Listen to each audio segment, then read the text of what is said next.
This is St. Louis Cardinals baseball, and what a matchup here in the Gateway City. First time since last year's postseason run by both these teams that they face each other, the San Francisco Giants and the St. Louis Cardinals on Fox Sports Midwest.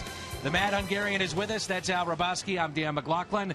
This should be a sensational 3 nights of baseball. Should be a lot of fun. These are two of the better teams in the National League. One is where it belongs, the Cardinals in first place, and the Giants, a great team. They're chasing and trying to survive in the wild card. So what's going to happen here tonight? And the one thing is, the Giants are one of the teams that plays well here in St. Louis. And the Giants really have changed the way things have gone for them. Very much an offensive club in 2015, not defined by their pitching, although their pitching's starting to come on. We'll take a look at Posey and Molina, those two, when we come back.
Two of the best catchers in baseball. Buster Posey will come from off the bench tonight for Bruce Bochy's club, not in the starting lineup. Yadier Molina is, and that's a comparison between the two. 5 World Series titles between Posey and Molina. On the mound tonight, a rookie, Chris Heston, will get the call for the San Francisco Giants. He's pitched very well this year. He struggled, though, on the road. We'll see if that continues here tonight. Meanwhile, at home, Michael Wacha, where he's nearly unbeatable. Wacha trying to become a 15-game winner at the age of 24 and make a little history along the way. Heston Waka, Cards, Giants. A rematch of last year's championship series coming up.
One of the best home records in all of baseball, 44-18.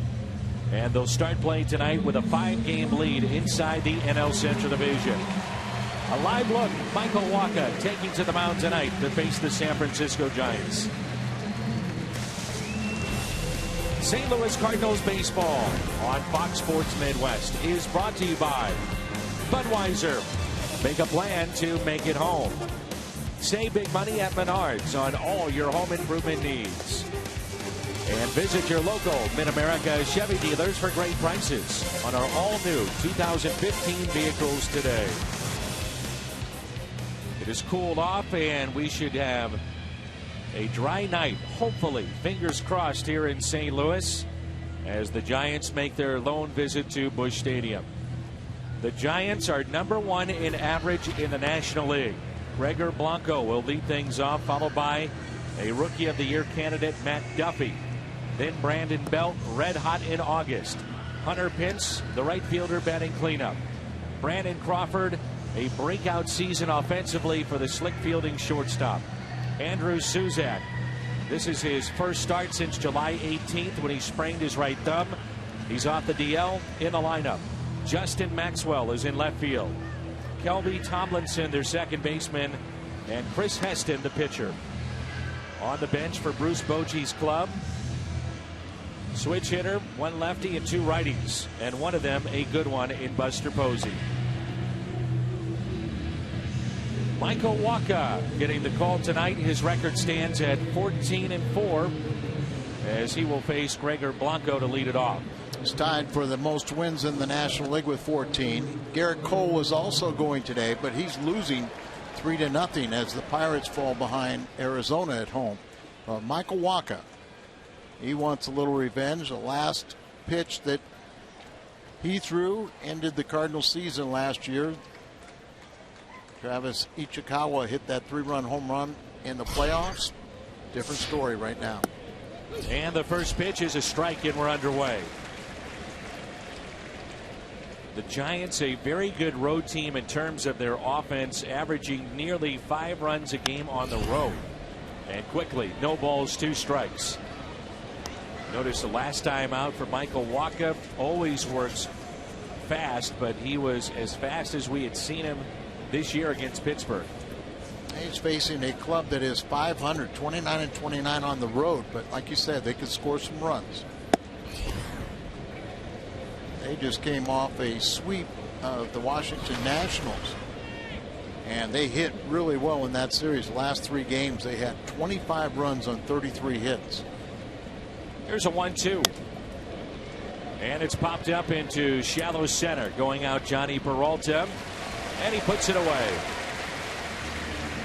Michael Wacha, the Hyundai pitch arsenal. Always think about a very good fastball and a tremendous changeup. And he's, mixed in the cutter and the sinker a little bit, but to me, we're starting to see a little bit more dominance with that changeup as a secondary pitch, and that's I think that bodes well for him. Here is Matt Duffy hitting .306, 9th best in the National League. League leader is Paul Goldschmidt at .337. Remember, they lost Pablo Sandoval to free agency to the Boston Red Sox. They signed Casey McGee, let him go, and they're thankful they did, because Duffy's had a tremendous start to his career at third base for the Giants. Yeah, little big returns for his $509,000 salary. Sandoval has not really answered the bell for the Red Sox, who paid him, what, 5-year, $95 million contract. But this kid is, they say he is much like Matt Carpenter. He's just a guy that loves to play the game and play it right. There's that breaking ball taken low and away. 1 ball and 2 strikes. We did see him in postseason play last year. Overall, he had 60 at bats, but is still considered a rookie. You have fewer than 130 ABs, 50 innings pitched, or 45 days on the roster, the active roster, you are still the following year considered a rookie. It's a little deceiving the way they use relievers today. Might have to adjust that innings. That pitch was up and hammered out to left, but Brandon Moss is there.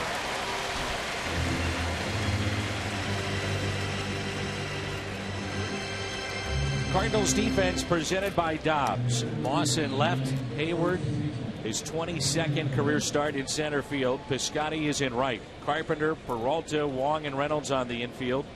Molina is behind home plate. That's presented by Dobbs. So Jason Hayward is in for the injured Randall Grichuk. Grichuk put on the disabled list this afternoon with an elbow strain. Asked Hayward about playing center field, and he says no problem. Got plenty of experience there, and his 2 home runs were very nice to see yesterday. And speaking of home runs, that's what Brandon Belt has been able to do. The first baseman for the Giants, 7 home runs in August. He had 7 home runs in May, and a total of 17 this year. Last Giants first baseman to have 7 homers in the month of August. Have to go back to 1999 and JT Snow. Very good player. Great defensive player. Of course, we miss his dad, Jack Snow, who was working on the Rams broadcast for years. I think of JT Snow in postseason play picking up Darren Baker, trying to cross home plate. Darren Baker was at the time, I think, 6 or 7 years old, the bat boy for the Giants, and he came racing in, and Darren was doing what he thought was right, going to get the bat, except the ball was still in play and runners were coming. And they were coming at home plate where he was picking up the bat. Swung on and missed. Strikeout for Wacha. Cardinals coming up in the home half of the first.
The Cardinals lineup this evening: Matt Carpenter, then Colton Wong, and Johnny Peralta, followed by Jason Hayward batting cleanup.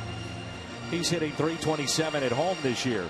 Then Yadier Molina, Steven Piscotty, Brandon Moss, a start at left, Reynolds and Walkup on the bench, all right-handed. Borges, Cosma, Cruz, and Pham. Pham called up for the injured Richard. And the first pitch is a strike from Chris Heston. 11-game winner. This rookie was really not even a factor in spring training, but with some of their injuries, he got the call, and he also threw a no-hitter. His no-hitter for the Giants was the first in 103 years. Primarily a sinker ball pitcher, 27 years of age, and mentioned that he has better success at home, and he struggled a little bit in August. And Carpenter hits that out of play. First in 103 years by a rookie. A rookie for the Giants, yeah. Yeah, Matt Cain's perfect game, and Tim Lincecum twice no-hit the San Diego Padres. I believe they've had 17 in their career in the franchise. Here's a 1-2 pitch. The last rookie to throw a no-hitter prior to Heston at Citi Field was Clay Buchholz. Did that in 2007 with the Boston Red Sox. But you're right. Where would the Giants be without him? Did not break camp with the 25-man roster that made it to the big leagues. Matt Cain went on the DL, and Heston got the call up. That's driven into right for a base hit.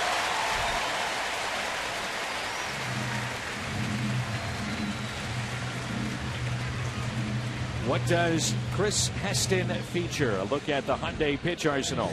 Really, you think about the sinker and the curveball, and that's really pretty much what he used in that no-hitter.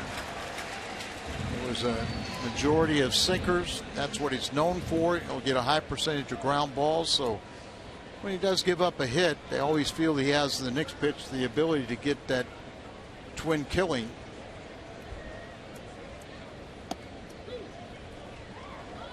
And you wonder if the Cardinals, because of Posey being out, Posey's throwing better this year than he has all season long. Susac just activated from the DL, and the fact that Heston gets all these ground balls, would they be more aggressive in trying to avoid double plays? He has induced 22 double plays on the ground this year, third highest in all of baseball. Yeah, I mean, you have to run against him. Get a good jump, you have to be moving. There's a fly ball lifted out to left. Justin Maxwell puts it away for out number one.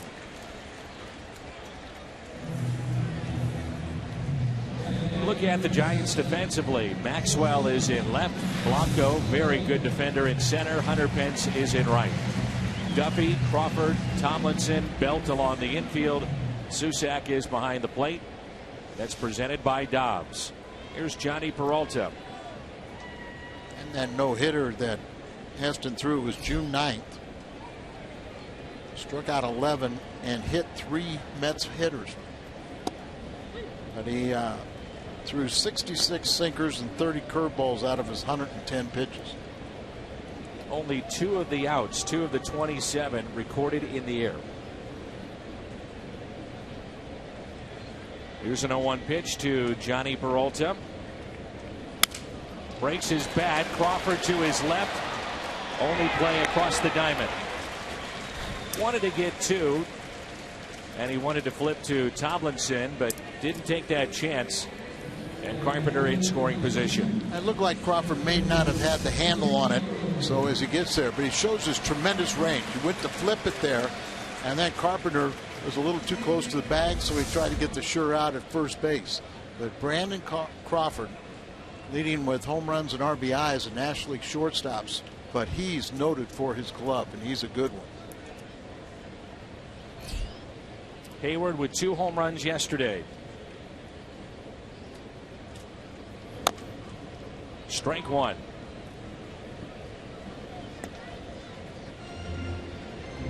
Mentioned that Hayward is hitting .327 here at Busch Stadium. 8th best home average in the National League. 288 overall after a horrendous start for the Cardinals center fielder tonight.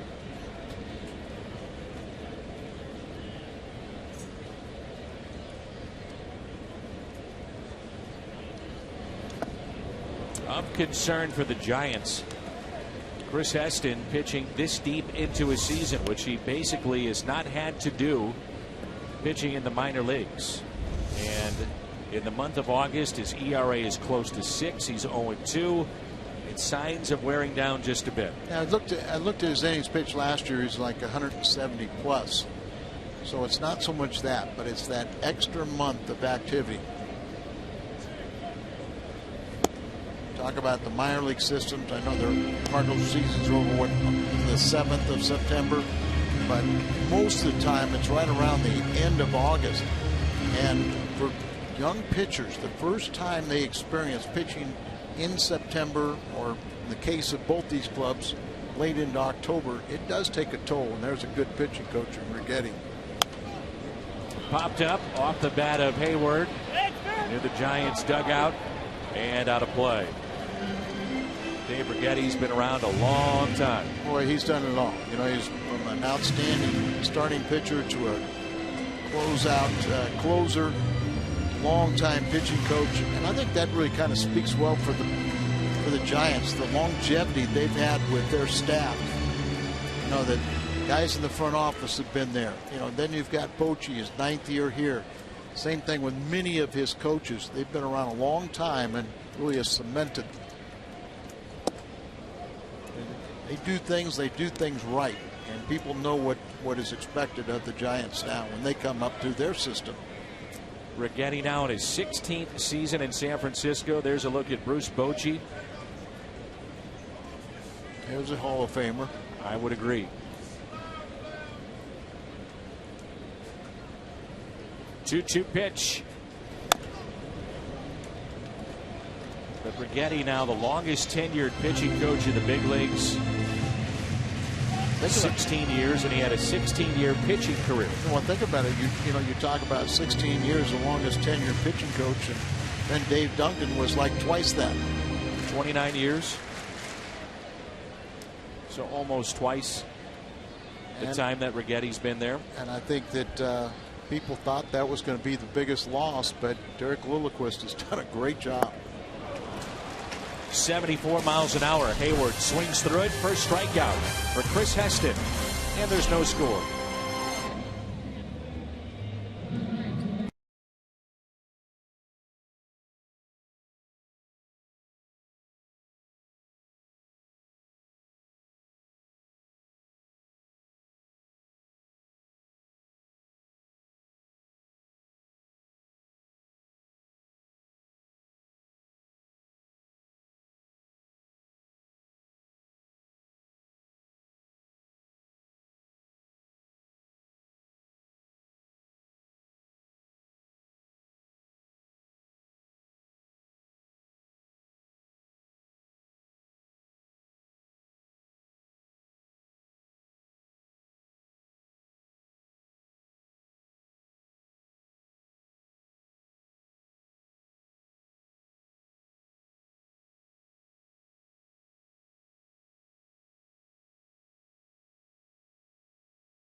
Cardinals and the Giants. Game number 1 of 3 as we turn to Al Raboski's Toyota keys to the game.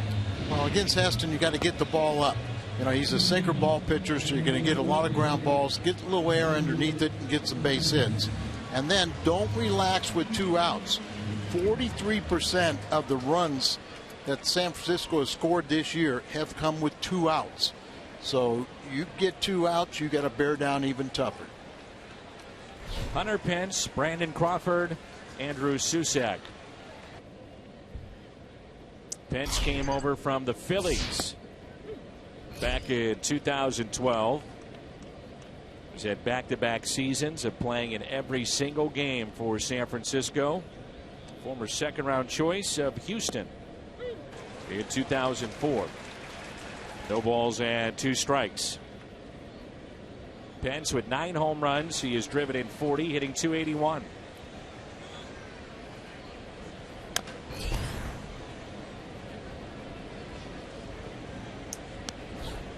He would make Coffee nervous.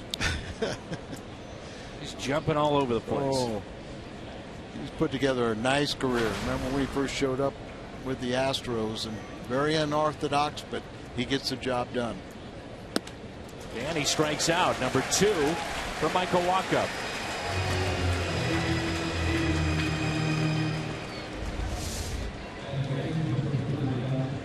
Michael Wacha, when he has command, you know, and a lot of times we talk about fastball command. That's the most important thing. But if he gets ahead, then he could throw that breaking ball, the cutter, the curveball, whatever you want to call them. You know, keep him off the plate like that. You get a free swinger like Pence to get himself out most of the time. Here's the guy you got to be careful with, though. 132 hits for Brandon Crawford, as Al mentioned. Really known for his glove. Outstanding defender with great range. But those 132 hits, 5th in the National League. 49 have gone for extra bases. He's busted out with 19 home runs this year. 72 RBIs. That's 8th in the National League. Buster Posey, by the way, leads your club with 78. And he has a 10-game hitting streak working, too. Always liked him as a player. Well, you got his glove is what we first noticed. And when you have a pitching-rich tradition like the Giants have, they have a lot of good gloves. But now you incorporate his offense with that good glove. Now you've got a great all-around player.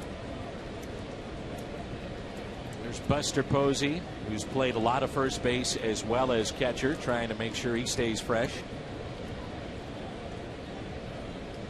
The 2-2.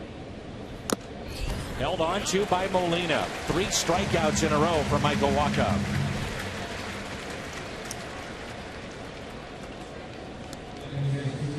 Wacha can do that. You know, he can get on a little bit of a roll. One of his biggest strikeout games. And I'm talking about the one time where remember he struck out the first 9 batters against the Mets and then didn't get out of the 5th inning. And he had another one like that. There's Colton Wong to his right. Nice play. They had a shift on for Susac. Then he hits right into it. Good to see Colton make that play after a tough afternoon yesterday here at Busch.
been put on the disabled list. With more on that, let's check in with Jim Hayes. Yeah, it's a right elbow strain. Grichuk told me the elbow didn't bother him whatsoever while he was swinging the bat. But when he was throwing, he felt, in his words, a tugging. And he said after 4 or 5 throws from the outfield yesterday, Dan, he knew something was wrong. He said they were discussing the option of keeping him on the bench while he worked through this and letting him pinch hit. But he said the team medical staff felt it was too risky. The plan is to completely shut him down for a few days, see how the elbow responds, and go from there. Obviously, a big loss for the Cardinals because he was a red-hot hitter, Dan. Over his last 34 games, Grichuk was hitting .320, 8 homers, 19 extra base hits. The question I have, though, Jim, is what about swinging the bat as opposed to throwing? So if he comes back, he can baby it along with the arm, but how does it affect swinging the bat? No, it didn't bother. The elbow didn't bother him swinging the bat, but he said he talked it over with the medical staff, and he said he could take a bad swing at a changeup and pop something, so they felt like it wasn't worth the risk, so they're just shutting him down, Dan. Here is Stephen Piscotty. What do we know about Matt Adams? Adams will be heading to the Cardinals complex in Jupiter Thursday or Friday to resume baseball-related activities. Dan, he could jump in with games there. They have a medical staff there, and John Mozeliak just felt like that's the best place for him right now in terms of him making the most progress. Yeah, we saw him running earlier today here at the ballpark. Looked to be full speed in the outfield and looked carefree and easy, so that's good news. How about Matt Holliday? Matt Holliday isn't as far along as Matt Adams, according to John Mozeliak. There was some talk that maybe he would join Adams in Florida. Not at this point, according to John Mozeliak. In terms of running, Holliday is not where Matt Adams is, so they're going to just take it easy with Holliday. And the final question, Jim, would be Adam Wainwright, watching him play catch in the outfield today. Yeah, and he's running, and he's doing a lot of the things. I asked John Mozeliak, who said he looks at Wainwright as rehabbing for next season. I said, Wainwright's made a lot of progress since we last spoke. Have you revisited that at all based on what Adam's doing? And he said he doesn't want to count out Adam Wainwright, but he has obviously a lot of medical hurdles yet to clear. Jimmy, great stuff. Thank you. 3-2 the count here on Stephen Piscotty. And he did go. A strikeout. The second for Chris Heston. I mentioned the no-hitter, and Heston had 11 strikeouts, and you can see that throw a four-seamer up in the zone, or a little cutter at times up there, and when you're so used to working at the bottom of the zone and you're thinking about that, then you can elevate the ball there. You'll get some swing and misses. My question, Dan. Yes, sir. Is I know, in September 1st you can expand your rosters, but it really becomes a tricky proposition if people start counting on some of these guys that have been out for 3-4 months and thinking, and with no minor league season to get their game ready. That's, it's going to be a little, even if you get them back and they think they can play, are they game ready? Here's a 1-1. We saw Holliday when he came back, and I guess it was 9 or 10 games that he was back. His timing wasn't quite right. Exactly. So, think about it. Adams, he's been out for.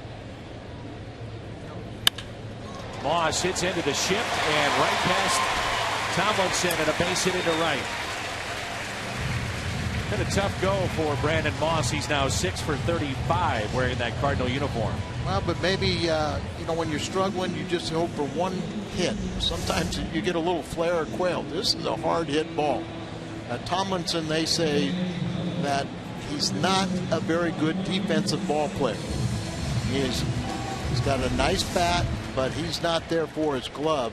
And, of course, they missed the all-star second baseman, Panik, who was gone to Arizona to have his back checked out by a new specialist. And now it's Reynolds. They can't catch a break with those backs in the second baseman. Marco Scutaro. Yep. Panik. They're missing some pretty big names, whether it be in the rotation or everyday lineup. There's a look at the hit speed, but Tim Lincecum is out with hip issues. Panik, the lower back. Angel Pagan with a knee. So Aoki's another one with concussion. I think they're talking the possibility of getting Aoki back on Thursday. and there he is. But this is an interesting road trip for the Giants because they play the 3 games here, then they go to Pittsburgh for 3 over the weekend. 2 good teams to face. Exactly. Here's a 1-1 to Mark Reynolds. Matter of fact, Al, the Giants and Bruce Bochy have started out first 10 games of a really tough stretch, 5-5. They have 26 games in a row in which they don't face a team that's under 500. So this really could define their season right now. The 2-1. They got a guy named Bumgarner who he's superhuman. Just was named the National League Player of the Week. He had two games. Yesterday was a shutout. He hit a home run in it, struck out 14. And the other start he had last week, he allowed 1 run in a complete game.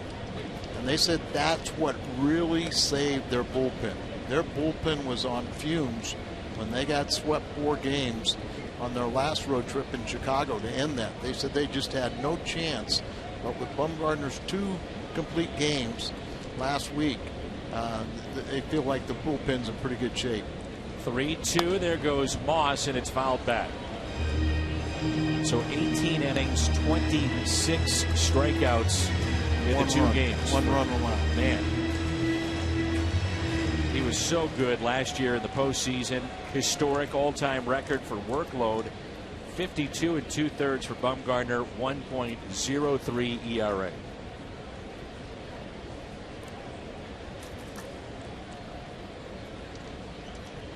Here's a 3-2 and a ground ball left side. Tough play by Duffy on the short hop. Nicely done. That wasn't easy at all.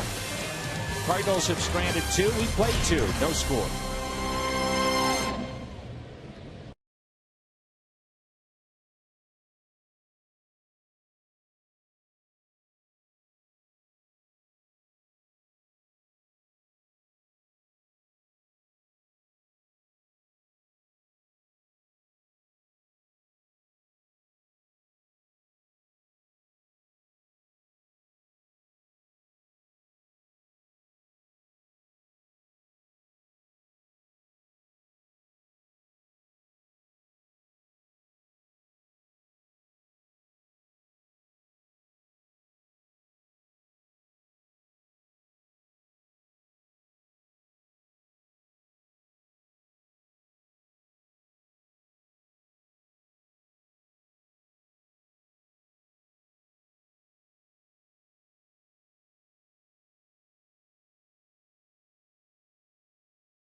Subscribe to MLB.TV Premium for live or on demand.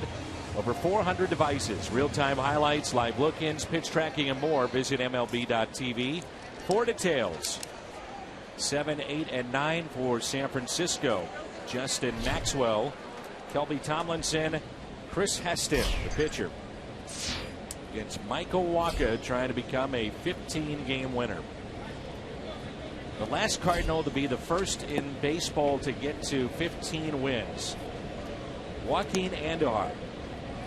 He did it in 84 and 85. Yeah, but what is it? July 9th, something like that? think we understand how good he was for a short amount of time. He had 69 wins in 5 years. There's Tommy Pham, who takes over in center field for Jason Hayward. Okay. So we hope to get word on that. And a ground ball that's hit to second base. Colt Wong.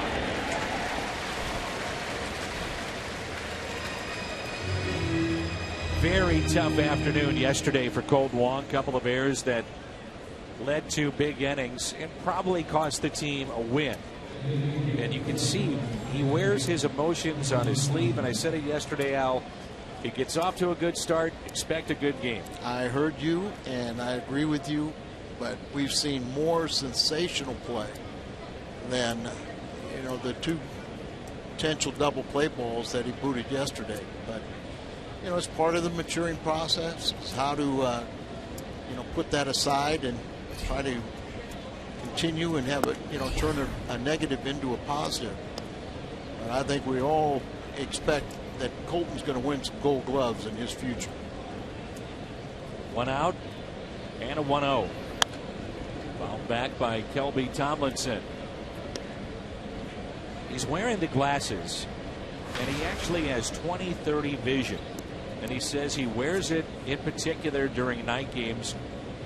He says he has better focus, more sharpness, in his words, describing his vision. So that's why he wears the glasses, especially at night. He also could change into a suit and be your local accountant. I thought you were going to say Clark Kent. No Superman. No Superman? Nope.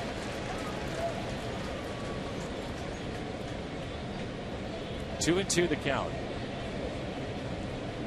Third straight start at second base with the injuries they've had. That caught the home plate umpire. Off the glove, it looked like a Molina, and it catches Bob Davidson.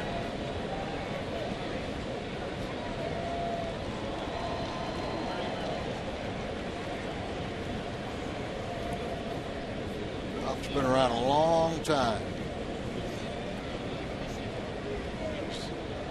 The umpire with the most seniority in this group.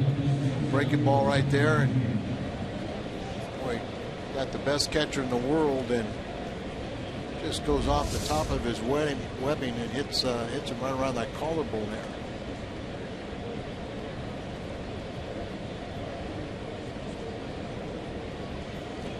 See the gentleman right there, their first base umpire, Hunter Wendelstedt, is the crew chief. And I'm sure Bob Davidson probably umpired with Hunter's father, Harry, at some point.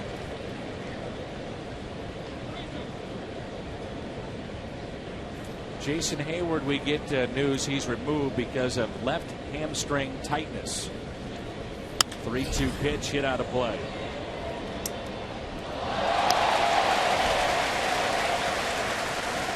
Hayward struck out to end the first, and that was after the 4th pitch. See him there stretching in his at bat, so he leaves the game with left hamstring tightness. Yeah. I guess now you say you are glad you put Grichuk on the DL and bring up Tommy Pham.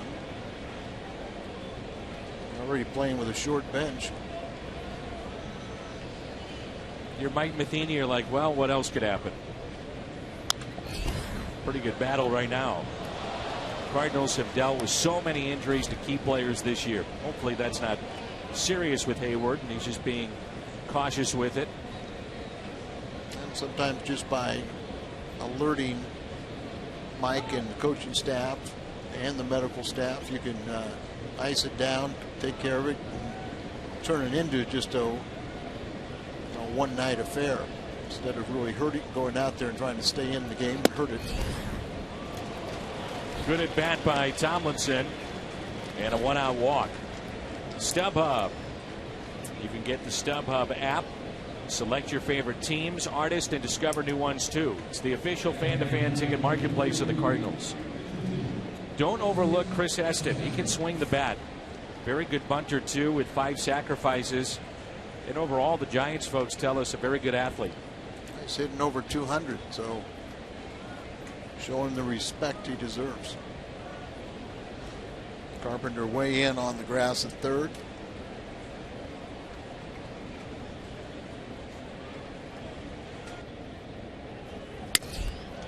And it's hit up the middle for a base hit. The hit and run was on. It splits through Peralta and Wong in a broken bat single for Chris Heston. The first hit for the Giants tonight.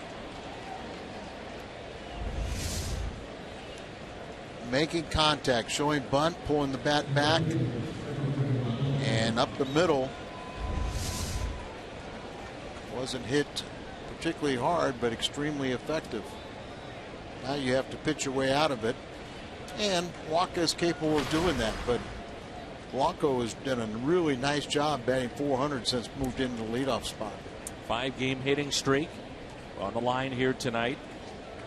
9 for his last 20. Hold the runner at first. That's Reynolds. Carpenter even with the bag at third. Middle infield double play depth. Popped up, and Molina's got it. Thank you very much. Out number 2. That is a real thank you very much.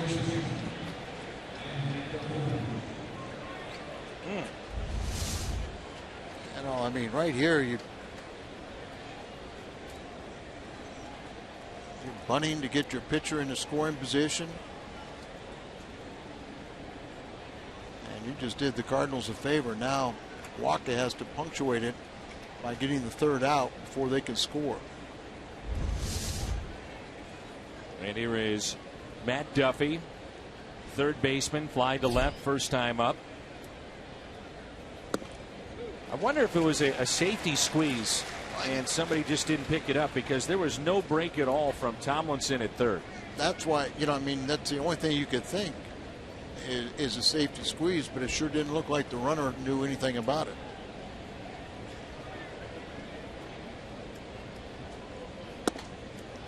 Oh, 2. This is where Michael Wacha has been sensational this year. With runners on, opponents hitting .205 against him. With runners in scoring position under 200 this year. They are 0 for their last 19. Can he make it 0 for their last 20 against Michael Wacha? Here she comes. Ground ball to third. Carpenter has it. The Giants will strand 2.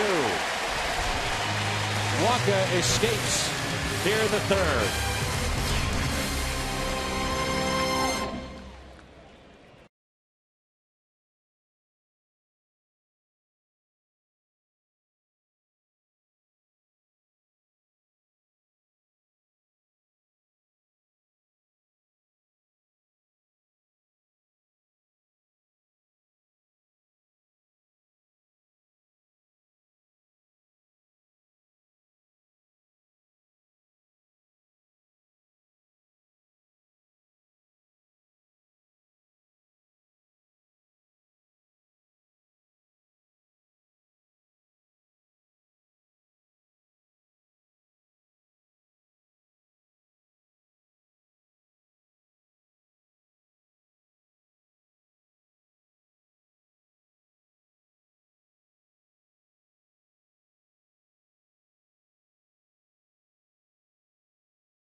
alumni and coach at the Blues 14 Fun Golf Classic on Monday, September 14th at Norwood Hills Country Club.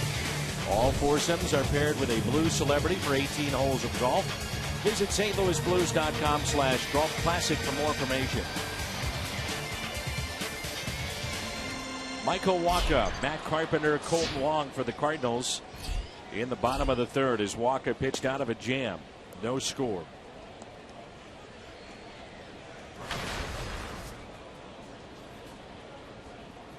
Michael is 6 for 39 this year. Sends a fly ball down the right field line. This ball is going to drop.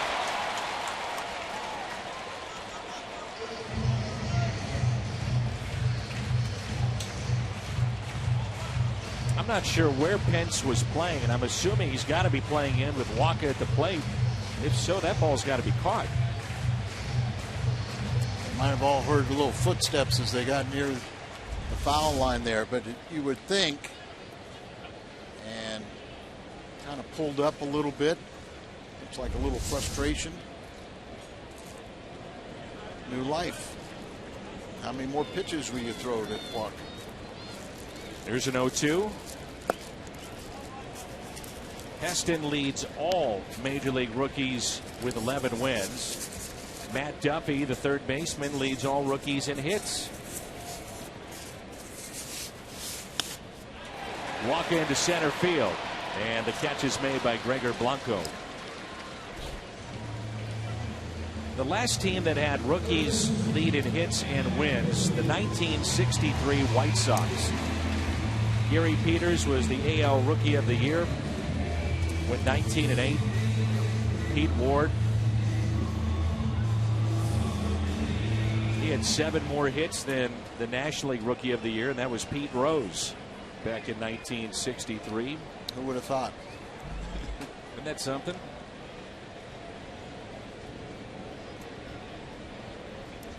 Two very good players. As Carpenter looks at a ball. Pete Ward, his dad actually was a former NHL hockey player. Pete's been inducted into the Canadian Baseball Hall of Fame, Chicago Sports Hall of Fame. 1 ball, 1 strike. Carpenter singled to right his first time up. I was thinking about, Dan, you know, that ball that got by Molina and hit our home plate umpire in the chest. I remember Gaylord Perry was pitching a game, and we had a rookie catcher for the Atlanta Braves, Buck Owens, who lived in the Cincinnati area from Ohio. And he was catching Gaylord Perry. Gaylord had a very sophisticated set of signals. The very first pitch, he did not get a glove on it and hit Ed Vargo, who was the senior umpire in the National League at the time, right square in the chest. I think for the next 8+ innings, Buck Owens would have done anything to get out of that game. Is that right? Oh, he just got chewed out every minute, every second. Here's a 3-1 pitch. Now 3-2. And here's Carpenter now with 2 strikes. Matt has 111 hits this year. Not bad. 58 have come with 2 strikes. Only 2 other players, along with Carpenter, have had more than half their hits coming with 2 strikes. Brock Holt and Jose Iglesias. And you know, normally when he gets a hit the first time up or early in a game, you can count on another multi-hit game. Been so good over the course of his young career, and the great start this year. Then he had those couple months that just seemed lost for a while, but he's back on track. 3-2. Carpenter hits it sharply to first. Belt steps on the bag. 2 outs here in the bottom of the third. Now time for you to tweet your strongest fan photo using the hashtag MWDataStrongFan. And you just might see yourself in an upcoming broadcast. It's brought to you by T-Mobile.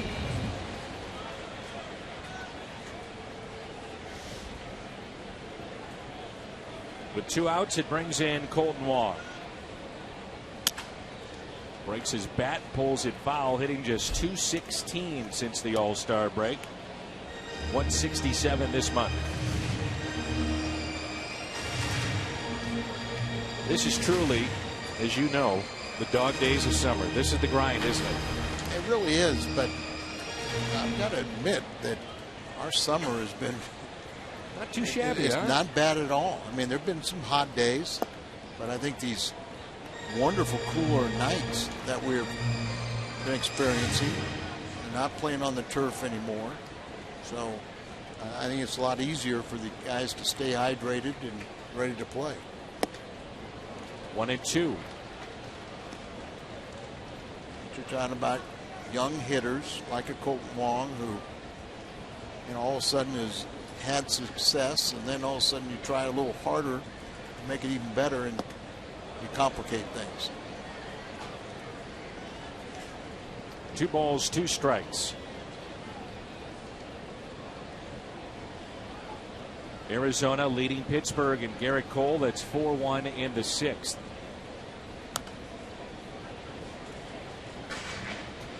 Cole, along with Waka, trying to become a 15-game winner, as Al mentioned.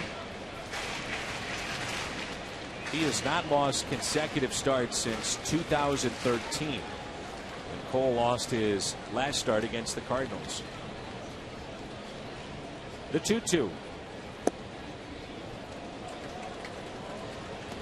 These two have been the elite of the National League, the class of the National League.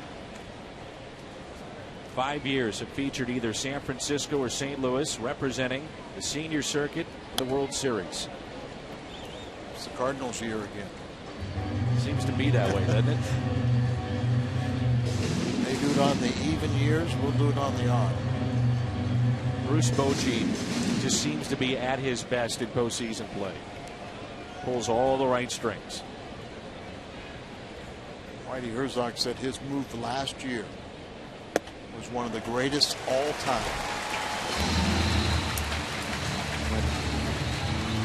When he brought in Bumgarner in what, about the third inning, and most people said, okay, he's going to come back. You bring him in, you know, like say the 7th or 8th. But Whitey said, look at with that shutdown Royals bullpen, the game was on the line right then and there. The Giants had to stop them, and Bumgarner did. And he thought that was one of the best moves of all time, that was so radical the way people think today. Here's Peralta, broke his bat, grounded out to short. Most people will save the 8th inning guy for the 8th inning and your closer for the late innings. Big lead by Colton Wong. Was 14 steals this year. A lot of times the way you manage that way is all predicated on your guys being perfect. You know, it's easy to go 7, 8, and 9 with 3 different guys if they're just lights out and shut down. And today a lot of teams have guys that are pretty remarkable that can do that, but you really have to manage when they don't. Under Bruce Bochy now, they've had 10 postseason opponents. They've dispatched all of them. Had a good run at San Diego. But I agree with you, Al. You look at the stability of Righetti, Bochy for a number of years. Tim Flannery is a third base coach. Brian Sabian, general manager, has been there for a long time.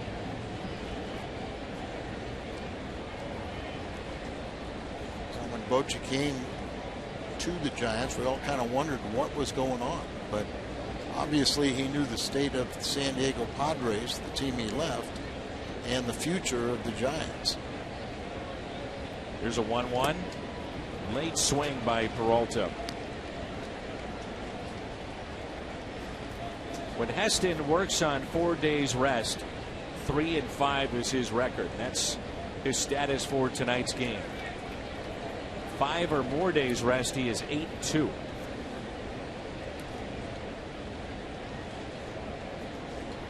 Hardest pitch he's thrown tonight has been 90. And in his no-hitter, he did not throw a pitch over 90. And Peralta shoots it out to right field for a base hit. Wong on his way to third. On a 1-2 pitch, Peralta extends the inning to Tommy Pham.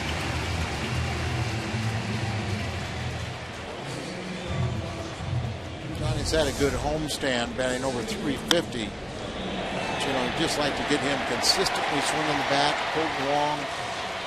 Easy for him to make that read and go on to third. And right now, Tommy Pham has a chance to do some damage. He replaced Hayward, who came out with that tender left hamstring.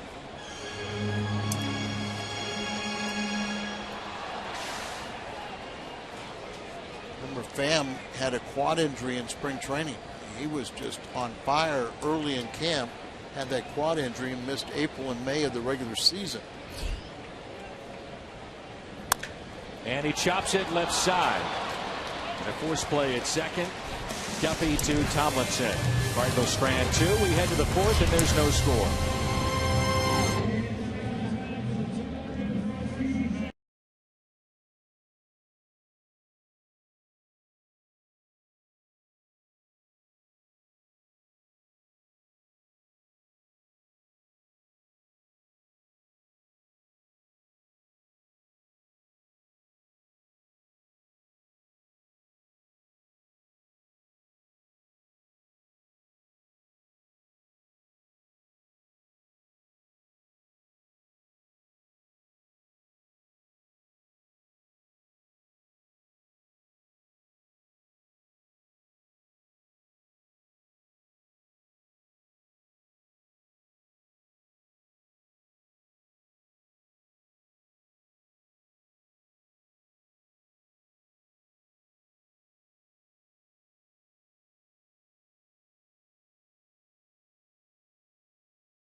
Fans ages 16 and older receive a replica 1967 World Series championship ring. This one-of-a-kind replica has a detachable base.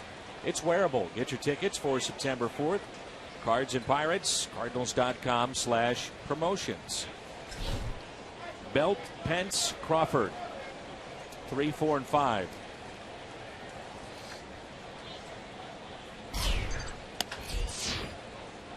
That's pulled foul.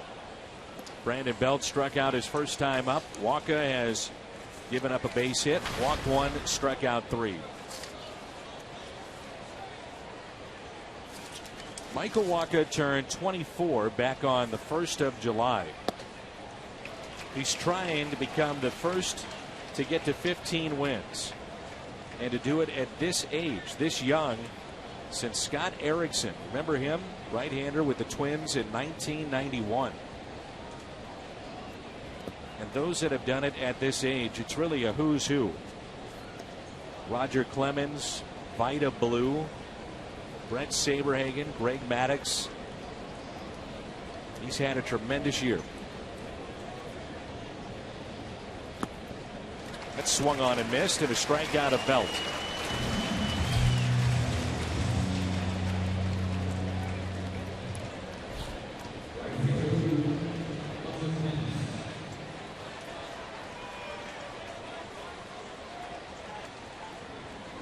Atlanta brings in Hunter Pence. We understand, by the way, Al, you never know what you have to apologize for in live television. Sometimes it's bad language. You may see something that maybe you're not supposed to see. In this particular case, we need to apologize and tell you something's been fixed. Apparently, there were 4 crickets inside one of our mic stations along the ballpark as Pence chases that pitch.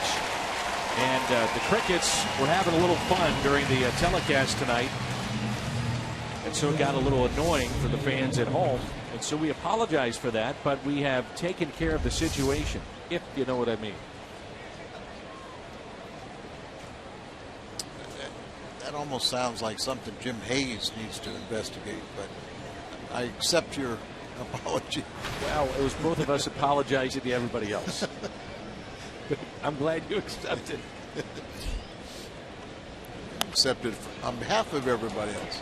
Crawford bunting his way on. 2-out hit. He's 1 for 2 tonight. Well, we've seen Matt Carpenter kind of foil the shift by dropping down a bunt. Turnaround's fair play.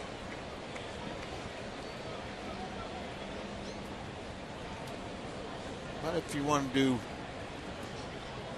2-out base bunt singles, I'm sure we'll probably let you have it. Just make sure you get the next guy. There's Susac. Grounded sharply into the shift. Colton Wong, who was near the bag at second base and actually took it on the shortstop side.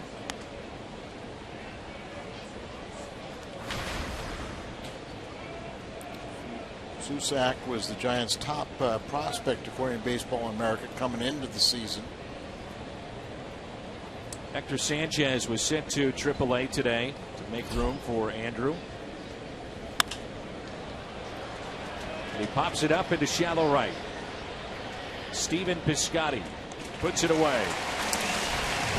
Giants strand a runner. They've left 3 on tonight. There's no score.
And Giants are scoreless here at Busch Stadium. Game 1 of a 3-game set on Fox Sports Midwest.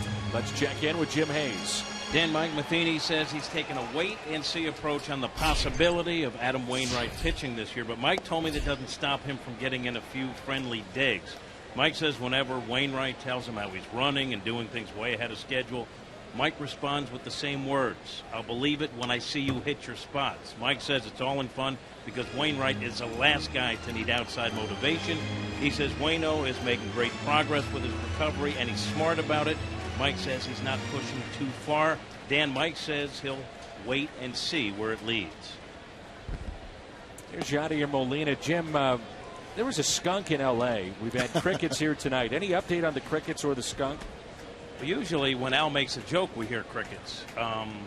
Maybe that had something to do with it. Consider the source. 1-0 Cardinals. Molina. Right next to Big Mac Land, one of the longest home runs he's ever hit.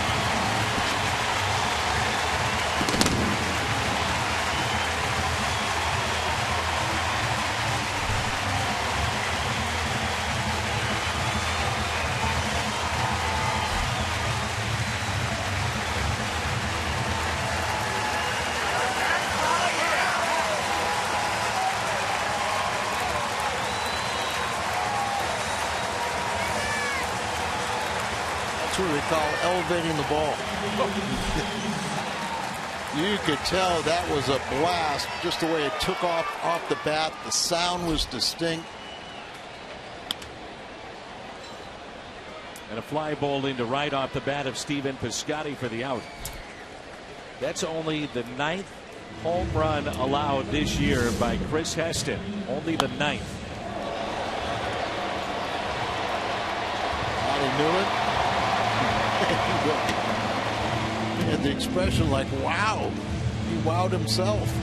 Just to the left of Big Mac Land up there in the 3rd deck, and ball's down below. He doesn't hit him that far. No.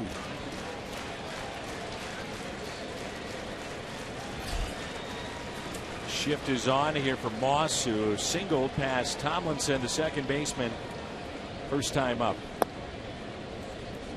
Brandon Moss is about due. What would that do for his psyche? Yeah. Single to right. 3-0. Saturday night, the Cardinals turned Reynolds loose on a 3-0 pitch, hit a 3-run homer. Maybe they do that here to get Moss going. I think you always have the green light, but you know, when Mike Matheny or any manager asks, is just be selective. You know, look for a spot that you could really drive the ball, and if it's not there, even if it's in the strike zone, take it. But if it's there, pull the trigger. And it's a walk. Second walk issued by Heston tonight. The other was Colton Wong. Want a great deal on Cardinals tickets? Fill up at Phillips 66 with 8 gallons or more. Now until September 24th, receive up to 50% off on a pair of tickets to a Cardinals home game. For more information, visit cardinals.com/Phillips66.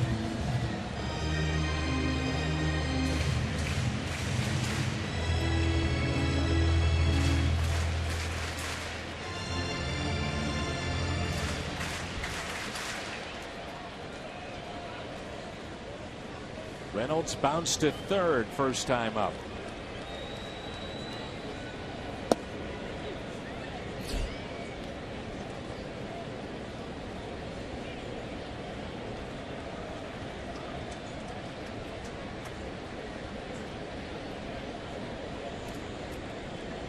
A short lead at first by Moss, and an 0-1 pitch.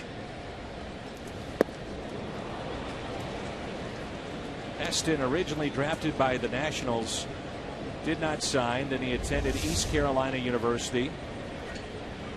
Giants chose him 12th round of 2009 and was the 2012 Eastern Pitcher of the Year. But at one point he was designated for assignment. And where would they be without him? Obviously went unclaimed. Did not make the Giants roster out of spring training, and then added when Matt Cain went to the DL. They said in spring training he really wasn't even on their radar. He did throw a good game late in spring against the Dodgers. They kind of got people, well, maybe. He did start the final game of last season, but it really was, you know, really Moss was running and the pitch was fouled back. And really kind of okay. We know who he is, what he is, but if we're all healthy, the rotation is healthy, you know, he's still in the minor leagues. And he has really jumped on the opportunity and made the most of it.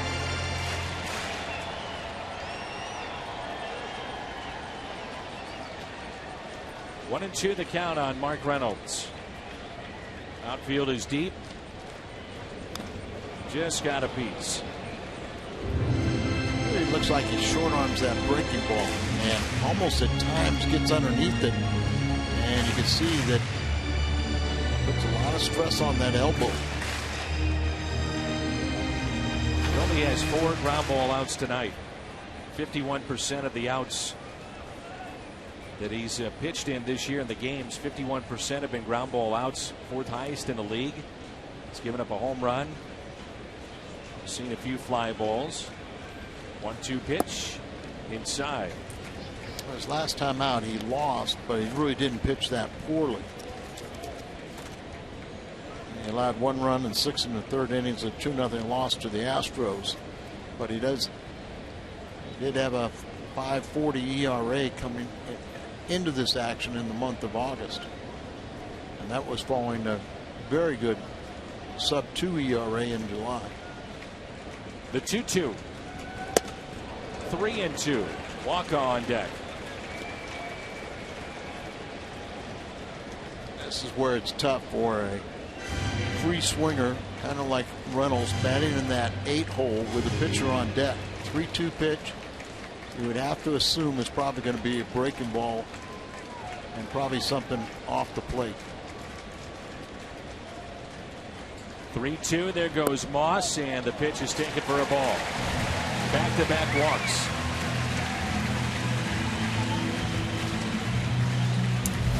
June 9th at Citi Field, part of our AT&T U-verse Rewind. 13th start for Chris Heston. Hit 3 men, struck out 11, a 5-0 win, and a no-hitter. Of the 27 outs he recorded, just 2 in the air. First no-hitter by a rookie since Clay Buchholz back in 2007. The AT&T U-verse Rewind. That was a little different offense that the Mets had that night than they have right now. You think they get in? They've got enough? I tell you, I mean, how many experts look kind of silly about their predictions of the Nationals? Don't raise your hand too high, but good. I'm glad our cameras weren't on us. I raised my hand. They've lost 6 in a row now, and they are 4.5 behind New York. I mean, but crazy things happen in years, by championship clubs. They just pull out games out of the hat, the magical affairs, and somebody. Walker, self-preservation, not hustling down the line, and if he is, he's safe. Mishandled there by Heston. The way I kind of look at it, Dan, it's his ball game. If he doesn't want to help himself get a couple extra runs, and that pitch up and in will get your attention, and you don't get a quick start out of the batter's box. Look at how that ball just running in on him, and he was, they got that fear, and that kind of set him track, trying to collect himself. But if that ball's not running in like that, and he gets it down and doesn't hustle, it's his game. He doesn't want the extra runs. Maybe he won't need them. Carpenter is 1 for 2 with a single to right back in the first. Very good with runners in scoring position this year. Hitting .361, which is in the top 10 of the National League. Leads the Cardinals in that category.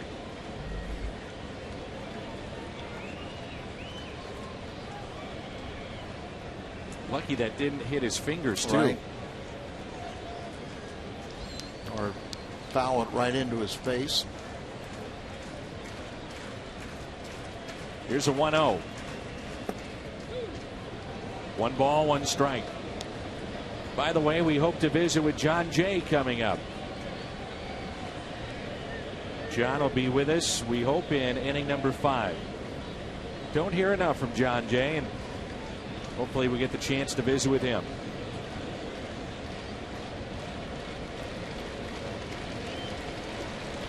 Runners at second and third, and a 1-1 pitch.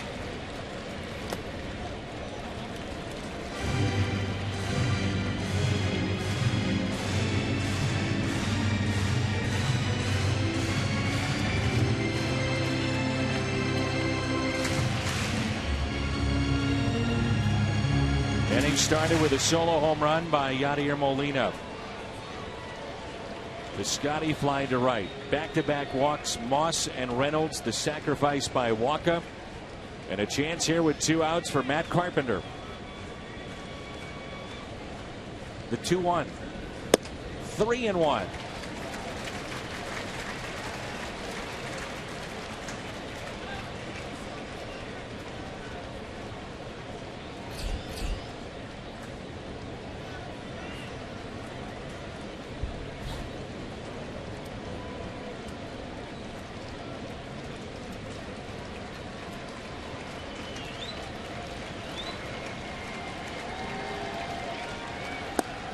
Three and 2.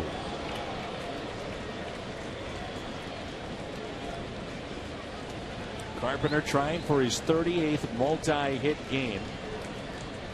Comes in 8th in the league in that category. Votto with 42 of them. Very good numbers with a full count. He's just comfortable hitting deep into counts with 2 strikes when the pressure's on. The old story, the more pitches you see, the more likelihood you're going to get a mistake. 3-2. Inside, bases loaded. 3 walks in the inning. 4 tonight for Chris Heston. 1 man in front of you and 7 behind you, trying to do everything they can to help you get out of innings. And when you're walking people, and you mentioned it, 3 walks this inning, you get those guys standing around back on their heels. And what a golden opportunity now for the Cardinals. Colton Wong, bases loaded, 2 outs. Went with the breaking ball for strike 1. Get ahead breaking ball there.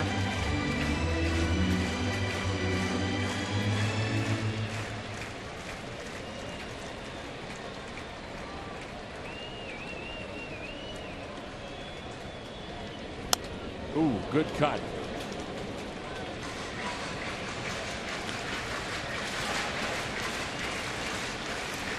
Oh, 2 the count.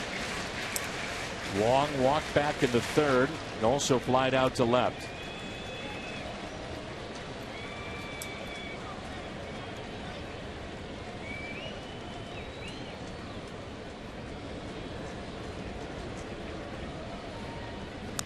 Off-speed pitch, but not held on to by Susak.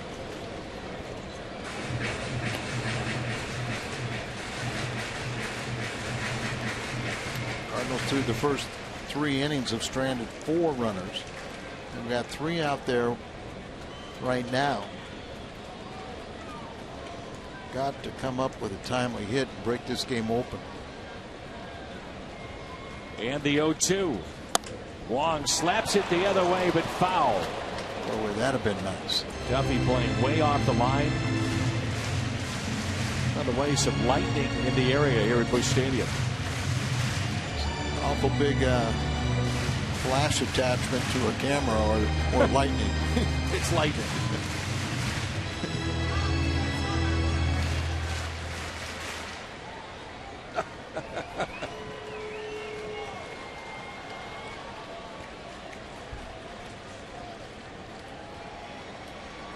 It's another 0-2.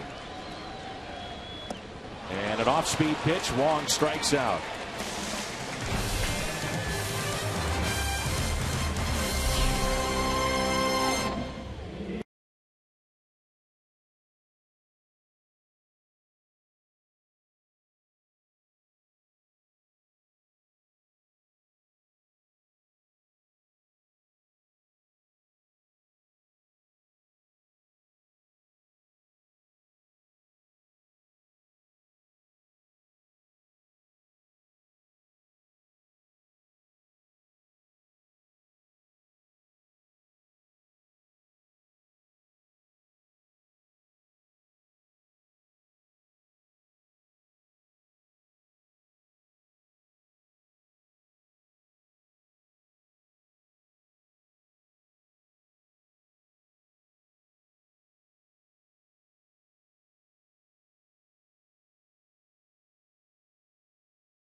EJC Healthcare difference maker.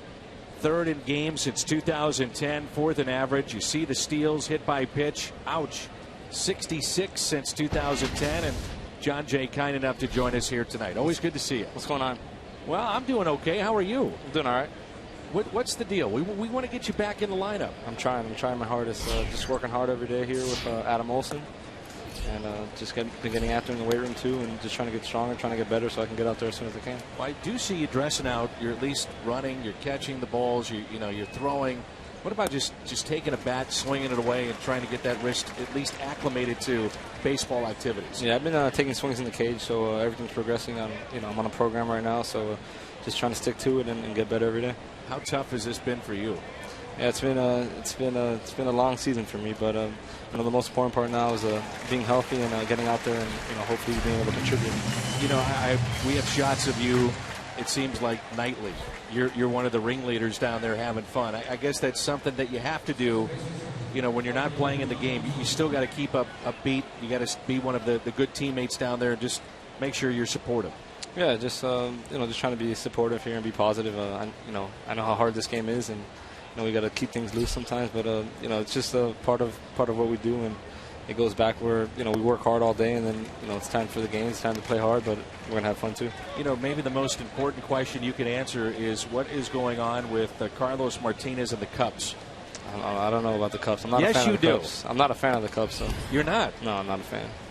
Have you been one that's taken them down? I don't know. Will you go on the record and say that? I haven't seen anything. Does this guy ever stop down there, Carlos Martinez? He doesn't. He's got a lot of energy. Carlos has just left the building. He's headed to the clubhouse. He does have a lot of energy. And a guy that I think you probably enjoy watching him, watching some of these young guys, these pitchers that have come up, and they're just pitching so well night after night. Oh, it's amazing. I mean, our pitching staff is the reason where we're at right now. And watch Walk and Carlos and Lance. I mean, all these guys lack, and one after another just go out there day in, day and night, and just doing it for us. How does this team, and there's a base hit into center field, compare to some of the other teams you've been on? One was the World Championship team I think about the other that went to a World Series, but every year you've been here in St. Louis, you go to postseason play. How does this team compare to some of those? Every team's different in each way, but this year I think you got to look at our pitching, and our pitching's just phenomenal, and we play good defense and being smart out there, and then just finding a way to win ball games, and we've been grinding them out, and that's what our team's about this year. 2011, one of the famous shots is seeing you race in from the outfield after that final out. What was that like for you? Just thinking back to 2011 and some of the great moments you've had here in town. Yeah, it was amazing. It was one of those moments that you dream of as a kid, and it actually came true, and it actually happened. And just trying to, it was just we're in shock, and we were so happy, and just running in there with GREGOR, that was awesome. And Daniel Descalso at third base, one of your good friends at that time. Yeah. So that was cool, especially those guys that we came up in the minor leagues together, and we were really good friends. So that was cool. The bunt is down by Heston. Sacrifice is good. By the way, speaking of Alan Craig, tell our fans how's he doing? Is he doing okay? He's doing well. He's doing well. He's hanging in there? Yeah, he's doing well. Yeah, it was tough to see him go, and I know it's part of the business of playing professional sports. Guys get traded. You never like to see your buddies go, but I think we all saw so many great years from him and want to see him do well with Boston. Yeah, he'll be fine, but he's doing all right, and it's just part of the business, but he'll be fine. Good. John Jay is with us. Gregor Blanco is at the plate. Blanco has flied out to shallow center. Also on a bunt attempt with runners at first and third, one out. Bunted to Yadier Molina. Have you seen Molina hit a ball that hard, that far? That was nice. That was real nice. Yeah. You don't see that very often. You don't see many people do that. No. So that was a nice one right there. So 2 outs, runner at second. I'm going to give you a lot of credit. I've talked to many of the young players that have come up, and they say John Jay, even though we're all battling for playing time at a position, is one of the good guys with the Cardinals because he's always willing to help me in drills. For those that are not bilingual, you're able to translate for him. I know you helped out Oscar Taveras an awful lot. You're to be commended for that. I mean, you're a good teammate in that regard. Thank you. Just trying to, it takes a lot to, win games, and I just want to be part of that. And we've obviously had a great run here, and looking forward to continuing that. 2-0 pitch, back to Walker, and he makes the play. John Jay is with us.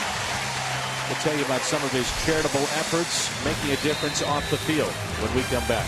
Cardinals on top, 1-0.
He asked me to go down to Miami and take a look at a very special place for him. That is the A-Rod Educational Center, Boys and Girls Clubs of Miami-Dade. This is where you grew up, isn't it? Yeah, hometown right there. What does that place mean to you? Well, that's a place where, I learned to love the game of baseball, and a place where, since I was a little kid, I could, go there after school and stay busy and just have things to do instead of just, being at home or doing who knows what. So. And you could be safe there too, right? Definitely. So that was a place where I spent a lot of time growing up, and like I said, I learned to love the game of baseball. So I have great memories from there. How many kids have been through that facility that have made it to the major leagues? We got a lot of guys from there. I'd say, most of the kids that come from South Florida have played in that league and played in that park. So it's a pretty cool space. I was talking to, I refresh my memory, who runs it? Joe? Who runs it? Help me. Eddie. Yeah. I was talking to Eddie, and he said there is nobody that gives back more to that place than John Jay. How much have you given back, and that also includes your time and your money, but tell us a little bit about what you've done to give back to that particular spot. Yeah, we've been there for, they've had a Christmas drive, so we've been there with a bunch of kids, and every year I have my bowling event down in Miami, and all the benefits go to the Boys and Girls Club to make sure, for their after-school programs and any renovations they need, and just to make it a nice place for the kids. Hopefully it can be memorable for them like it was for me. When I was there for a couple of days, I couldn't believe all the kids coming up. Wait a minute, is it really? Oh, they're all whispering. Is that John Jay? Is that what it's like for you when you're down there, just signing autographs and helping the kids out? Yeah, it is sometimes, especially when I'm at those places, and over at UM. I spend a lot of time there too. So those are places where I grew up, and I wouldn't be here where I am today if it wasn't for those places. And also your parents and your grandparents. Tell us where your grandparents are from and what your mom and dad do too. Yeah, my grandparents were born in Cuba, and they migrated here after the revolution there. So that's where I learned what work ethic was all about. Just watching them having to come to a new country and learn a new language and start all over. So that was pretty cool and special for me, and as well for my parents. It's amazing. And your mom is a school teacher, is that correct? Yeah, my mom's a school teacher, and my dad's in the insurance business. Unbelievable. Think about that. Coming over from nothing, having nothing. Yeah, Cuba I think about it all the time, how you know, there's so many crazy things that happen in the world, but you know, especially my family having to pick up and leave. I think about it. You know, I'm 30 now. I'm around their age when they just make the decision to, you know, get up and leave. So it's. Does it give you the ultimate respect when you see guys like Chapman and Cespedes and Week, and just throw out some of the things that may be associated with them? Just the fact that they come from Cuba, come from nothing, and now playing Major League Baseball. Yeah, it's definitely a tough decision where, you know, you might not see your parents ever again, and your grandparents and your cousins and your friends, and being able to go to a place that you called home. So, you know, it takes a lot of courage to leave a place like that, and you know, I'm happy for those guys. You said that one of the things you wanted to talk about was Yadier Molina. This guy is the ultimate team leader, is he not? This guy's incredible. You know, that's the first guy. You know, when people, when I go home and other ball players ask me about guys, and you know, Yadi's the first guy that comes to mind. I mean, and what do you say? I mean, the guy's incredible. Just, you know, how well he knows the game and situations, and you know, the feel, his instincts, and how much he wants to win, and he competes, and he plays every day, and he never wants to come out of the lineup. I mean, I go on and on about him, you know, his leadership, and you know, he gets along with everyone. So you know, Yadi's one of those guys that you know, it's. I feel he's, you know, underrated in the fact of everything that he does. You mentioned that you help out a lot of the young guys. Who was real helpful for you when you got here? Oh, I had a lot of great guys. You know, my first couple of years, Skip Schumacher was great with me, and you know, so was Yadi and Albert, and then later on, Carlos Beltran was great. So you know, I've been pretty lucky and fortunate to play with guys, and Rafael Furcal. So you know, I got to learn a lot from all these veterans, and it's something that was you know, it was very special to me in my career. Bruce Bochy may go to his bullpen. It looks like he is. And what do you see here from Yadier Molina? Well, he's doing well. I mean, he stayed back on the ball. He went straight down to it, and he got in the sweet spot of the bat right there. Not many, as John said, make it up to Big Mac Land or that area. Molina the walk. John Jay is with us. And we'll step aside. 1-0 Cardinals.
Lance Lynn, and we'll come your way at 6:30 here on Fox Sports Midwest. John Jay is with us.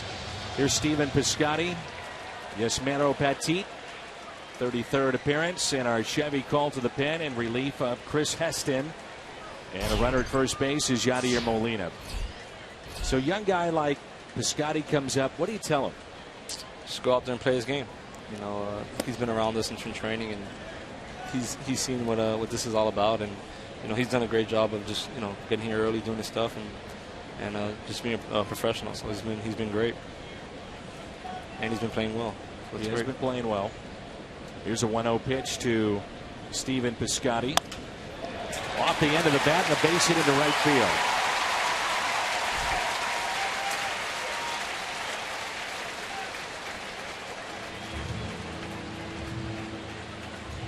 Piscotty is 1 for 3 tonight, brings in Brandon Moss.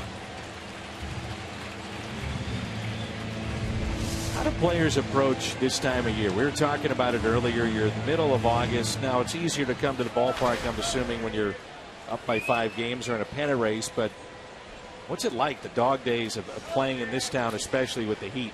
Yeah, I think it's something as you go on, you start learning how you have to back off a little bit, maybe, not take as many swings, in the weight room, maybe cutting back down a little bit, and, just really listen to your body and how you're feeling, not going out there and, BP, it's 95 degrees out there, so, maybe as an outfielder, I like to shag out there, but maybe not do as much as I normally will, and just trying to monitor that.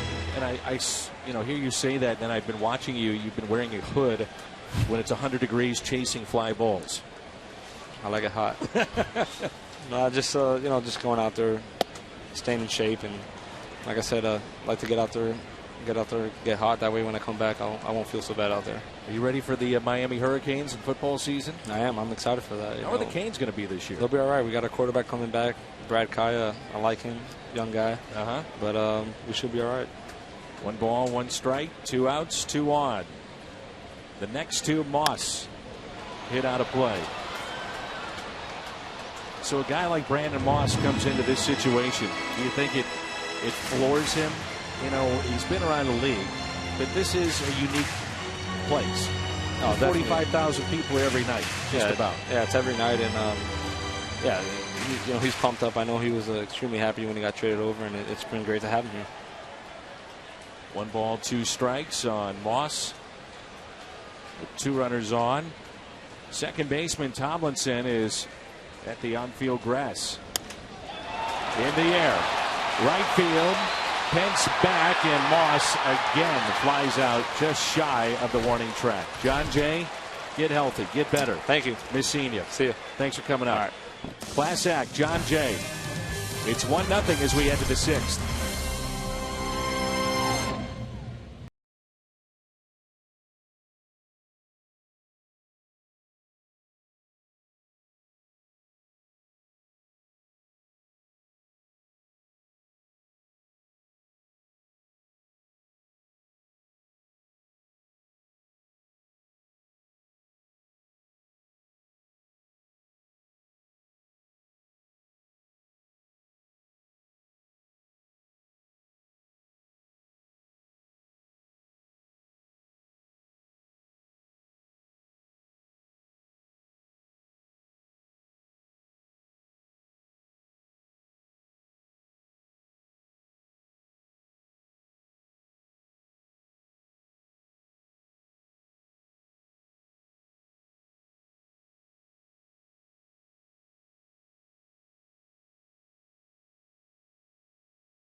Love the drink run with any size, any flavor McCafe shake for just $1.99 at McDonald's. Many thanks to John Jay for stopping up here in the booth. Getting closer. We'll see him in September as well. Never stop improving. Our lows never stop improving. Michael Wacha 250 or more strikeouts in his first 50 career starts. Lynn, Alan Bennis, Michael Wacha, Dean, Carlton, Gibson, Brolio. What a list. I mean, that's some pretty big names in Cardinals history. I think one thing people have to remember is after the 70s, the strikeouts became more prevalent. It used to be before, and like a two-strike approach, where hitters would swing away, and then when they got 2 strikes, they tried to put the ball in play. You would have guys that they struck out 100+ times, they stayed in the minor leagues. And then after the 70s, then it started getting to the point where incorrectly hitters started saying, well, what's the difference? An out's an out. Well, an out, if you put the ball in play, good things can happen. Strike out, nothing good happens. Here's a 1-2 pitch to Matt Duffy. And a base hit out to left. Over to get it. Moss backhands it. Duffy is held to a single. Labor Day, Monday, September 7th. Get the 3rd bobblehead in the announcer series featuring Hall of Fame broadcaster Harry Carey. 25,000 fans 16 and older receive the Harry Carey bobblehead with voice chip of his epic call of Stan the Man's 3,000th hit, courtesy of Maryville University. And tickets are available at cardinals.com/promotions. Your good friend Ted Simmons inducted into the Cardinals Hall of Fame this past weekend, and I gave a stat about Teddy where he had more walks than strikeouts from both sides of the plate. Exactly. And it wasn't even close. But Ted was a prime example of, he was a line drive hitter. He wasn't a big home run hitter, but he was a tremendous hitter. As far as I was concerned, he was as pure a hitter in the National League. Base hit for Belt into center. And he also was believed, and if you ever watch Ted Simmons take batting practice, and it all changed after McGuire, where guys used to work on things. They used to work on their deficiencies, and in his case, he hit down on the ball. He touched on it a little bit, but he would take the ball the opposite field and just almost accentuate hitting down on the ball. And he worked at making himself a great hitter, but he also hit for a high average because when he got to 2 strikes, he was going to make sure he put the ball in play. Said Matty Alou was big in changing his stance, and Joe Torre with a 2-strike approach. Right, Joe Torre, in 1971 when he was the MVP, all he wanted to do was be cognizant of the inside pitch. He fouled that pitch off, but a lot of people were throwing the ball away from him. And so you take that one and just punch it to the opposite field. And I say punch it with a 363 average, and hit about 25 home runs, and I think it was somewhere in the neighborhood of 137 RBIs. So it wasn't just punch and Judy, but you had guys. Rico Cardi was a big Dominican. Slowly hit towards second. The tag. Yes, it's a double play. What a play by Colton Long. Tagging out Belt. Throwing to first and getting the double play. We talked about Colton, that he's going to put more spectacular plays than the couple errors he made yesterday's ball game. And here he comes in. The fielder has to allow you a chance to field the ball, but it looked like he got him, or they were going to say that he ran out of the baseline. No, he got him. Tagged him on the rear end, and then he completes the double play with the throw to first base. What sold me is the fact that he had no argument whatsoever by Brandon Belt. And a little conversation here. I think this is important with, Brandon Crawford with 19 home runs and 72 RBIs versus the rookie on deck. Not that you're going to necessarily, just intentionally passing, but you're going to be smart, and you're going to, want to attack him in a certain way, and hopefully he'll get himself out. The issue with that, if you pitch around him, Bruce Bochy could go to his bench, and it's Buster Posey time. And that's part of the equation too. Maybe they're sitting there reminding Walker of that fact, because it would be catcher for catcher. Walker had 74 pitches, 2 outs, runner at third, 19 of 23 first pitch strikes. Walker has gone at least 6 innings in 7 of his last 8 starts. Last start matched up with Garrett Cole in Pittsburgh. 6 innings, 2 runs, and the 0-1. We had a couple starts before that you started wondering and worrying, is he hitting the wall?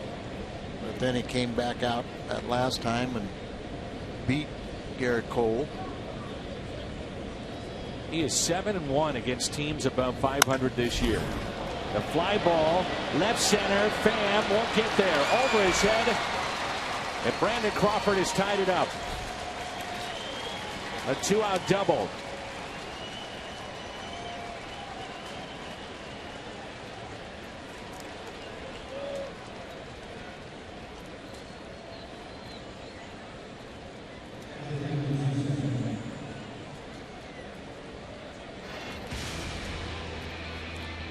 Molina set up outside, gets that good sinker down there, and the ball gets away from him.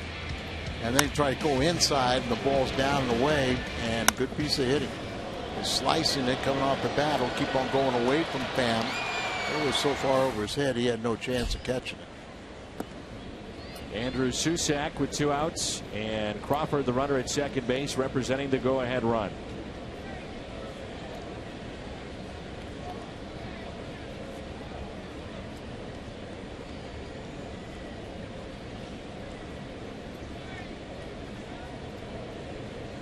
Susac missed 26 games with that right thumb sprain.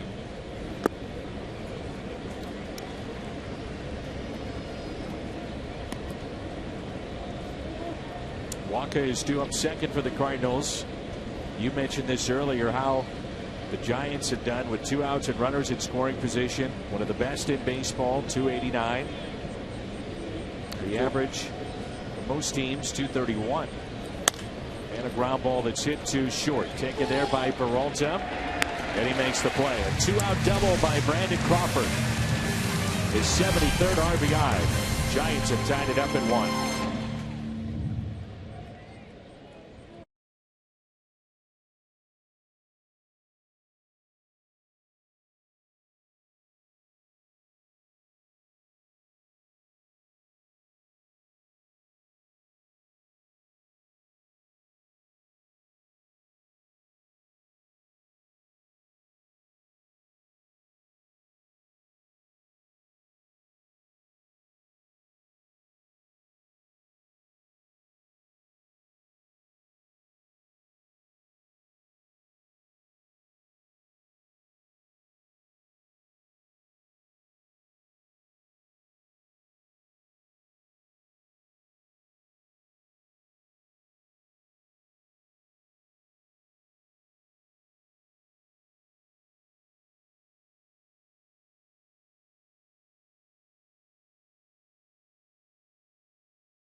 We mentioned earlier how well Buster Posey has thrown this year. Look at that, 46%. Molina 41, then Wilson Ramos and Derek Norris of San Diego.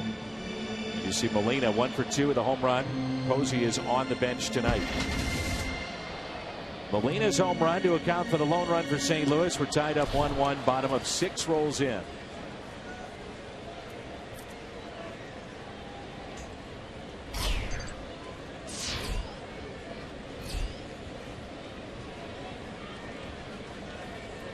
And the first pitch is taken low.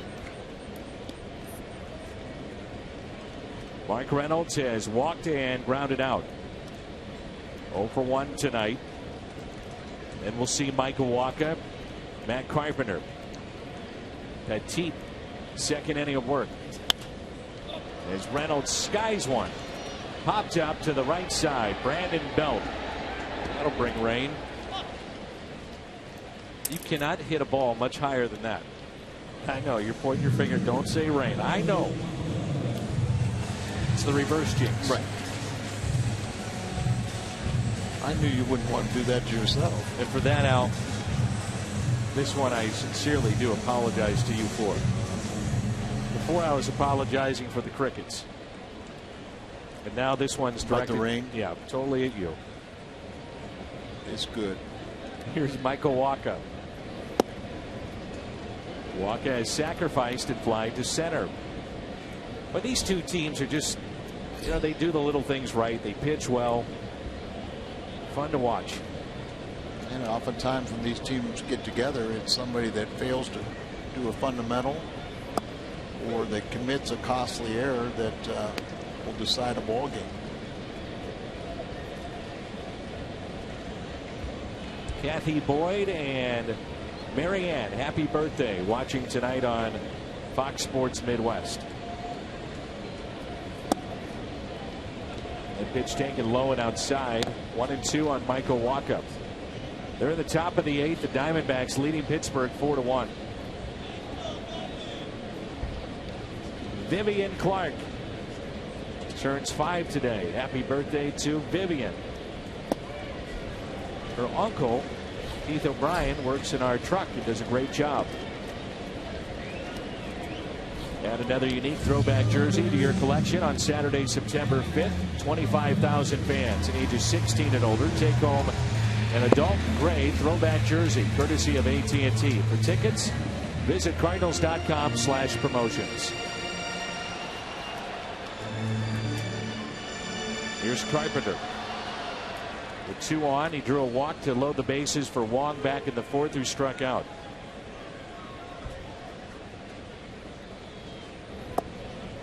Well, it's nice to hear from John Jay. So looks like John could be back at some point in September. Well, John has been such an integral part of the ball club, and I don't think we give him enough credit. And remember, he was the only 300 hitter the Cardinals had last year. I almost wondered if he wishes he would have not having that surgery. You don't want to say it's been a lost year, because sometimes a year can be defined in October with what a player does. What you do down the stretch. And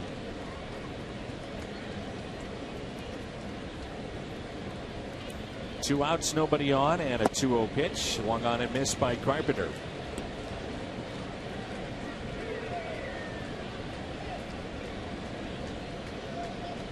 Petit has come in. Gave up a base hit to Piscotty. Then got Moss to fly out to deep right. Reynolds popped out. Wacha struck out. And now a 2-1 pitch to Carpenter.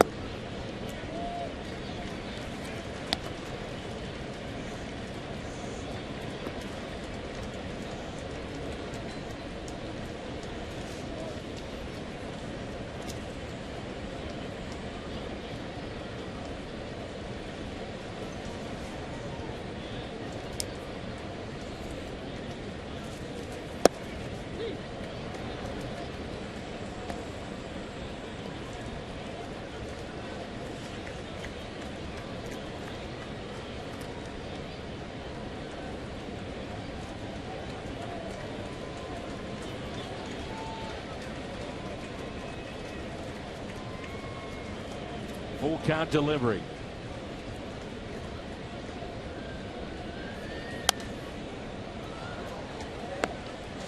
Petit hasn't looked quite like a guy that's struggled his last 13 relief appearances with a 5.32 ERA. Petit is from Venezuela, the same hometown as shortstop Luis Aparicio.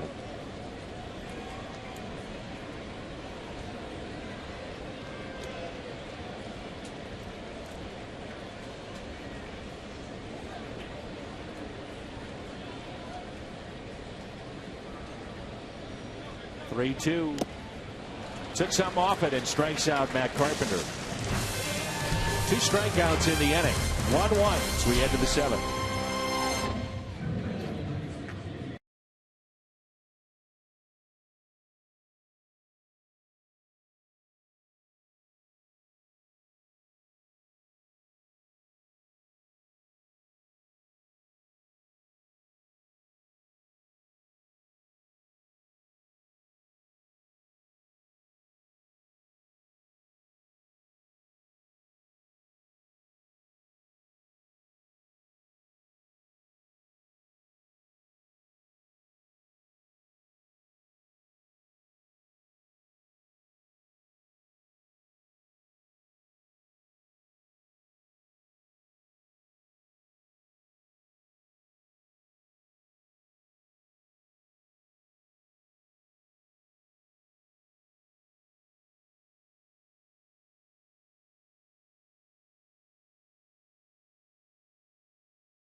One, a current Giant, Mike Matheny, a former Giant. We forget he finished up his career with San Francisco. Best record against teams above 500.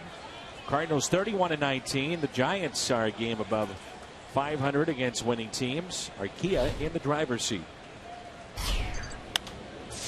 First pitch popped up by Justin Maxwell, whose dad is a U.S. Navy dentist. And you say, okay, well, what's the big deal? He was the presidential dentist for Bill Clinton and George Bush and their families. Mom also a part of the Navy, and now Justin was a non-roster invitee for the Giants, playing outfield for San Francisco.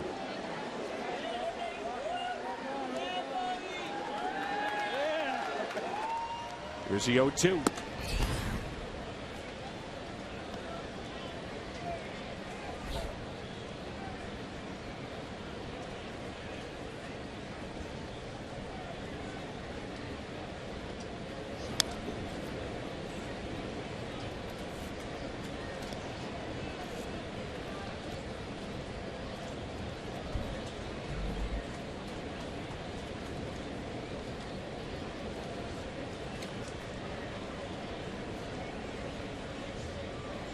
Here's a 1-2 pitch.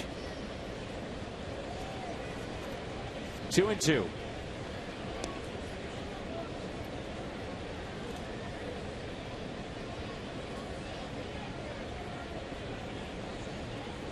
Just a pretty smart kid. Pitch was up and he got away with it. Hammered on the ground to third, and Carpenter makes the play.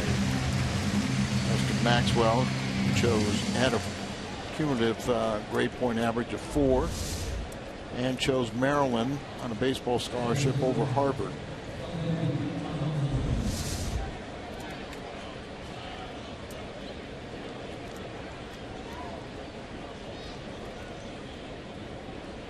Here's Tomlinson. He is walked and singled. Good breaking ball from Michael Wacha.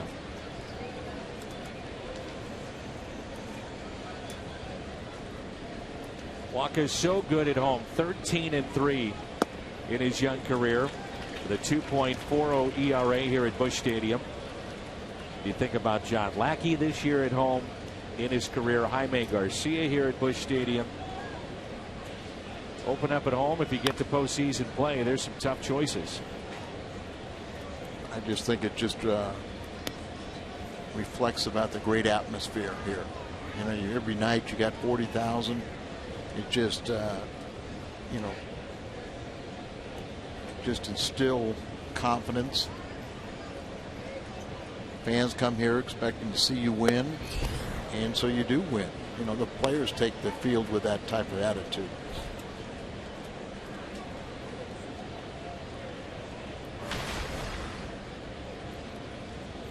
Tomlinson from Elgin, Oklahoma.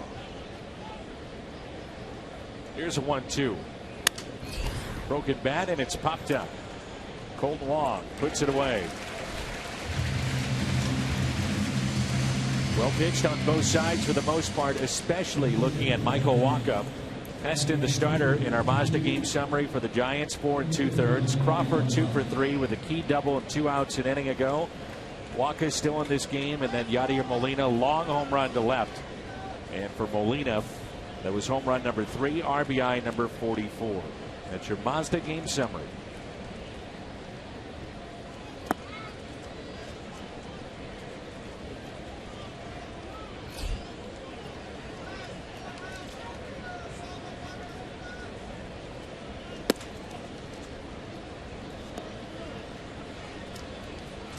This is Ryan Lawless, spelled Lollis, pronounced Lawless. Would it surprise you that Michael Wacha has not thrown a pitch into the 8th inning this year? Yes. See if that continues tonight. That's off the end of the bat. Little squibber. Carpenter hurries up and makes the play. Pitch number 93 from Michael Wacha tonight. Time to stretch. We're tied up. 2 of the best in the National League at 1.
The National Fallen Firefighters Stair Climb to honor and remember the firefighters that gave their lives on September 11th. The Clayton 9/11 Memorial Stair Climb is Sunday, September 13th For more information, to participate in the Stair Climb Challenge or to donate, visit ClaytonStairClimb.com.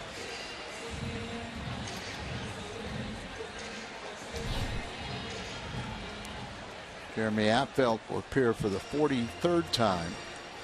He's a high ERA. He struggled with runners in scoring position for a while. But he's been around a long time and a very good lefty reliever. Always have liked him, huh? Yes, really have. He leads all active left-handed pitchers with now his 765th appearance. Did miss 20 games with a left shoulder strain.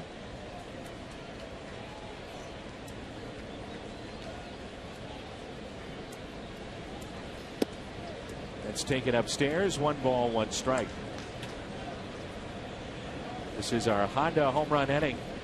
Cardinals hit a home run. Gateway Honda dealers donate $1,000 to the Make-A-Wish Foundation. Juan Peralta and Pham for St. Louis against Jeremy Affeldt. Third pitcher used by the Giants tonight. Opponents are just batting 105 off of Affeldt in his last 5 games.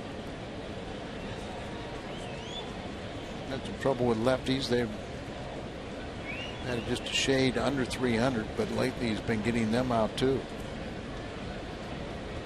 The 2-1 pitch. Hit the other way. Crawford has a very good arm and shows it off. He is some kind of player. I know we've been talking a lot about him, but he deserves it. He does. And once he set himself right there, then you saw the cannon come out.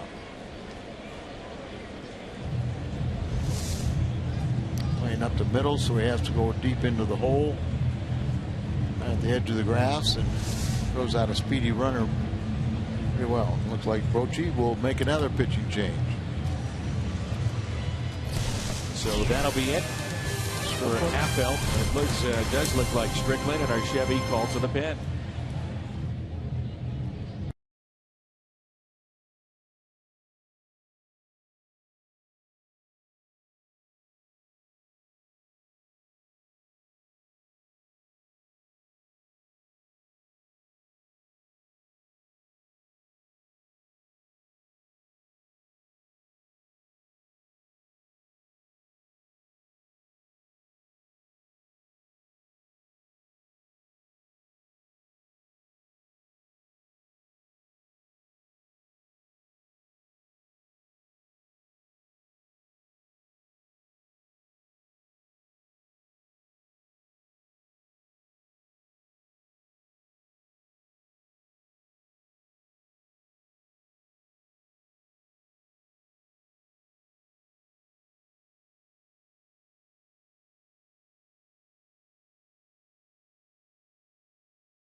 Thrower, right-hander, Hunter Strickland out of the pen.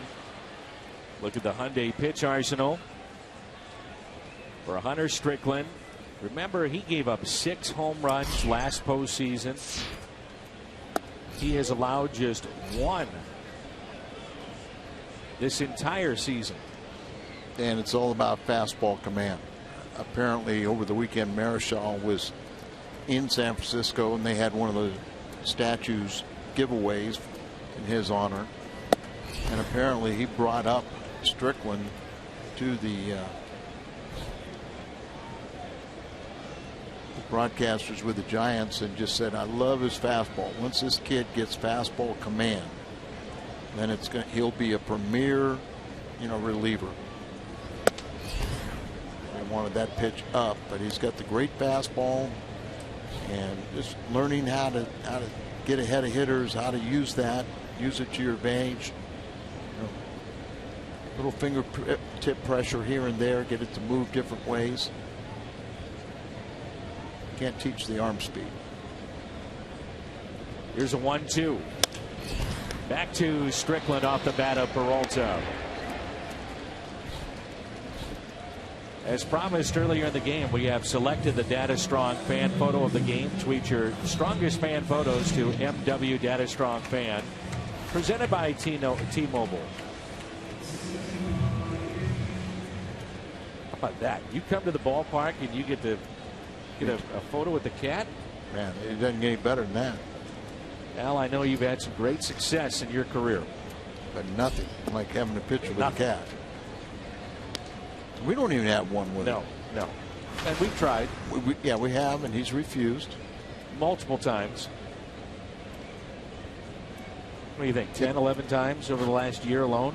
Oh, especially after we picked up a check for him, and then we say, can we earn a picture with you now? Nope. We picked up the check, and one time he said, I'm going to the bathroom, and the next thing we knew, he was gone. Took our card, too. The things we do, Al. The things we do. Strickland comes in. Nice work.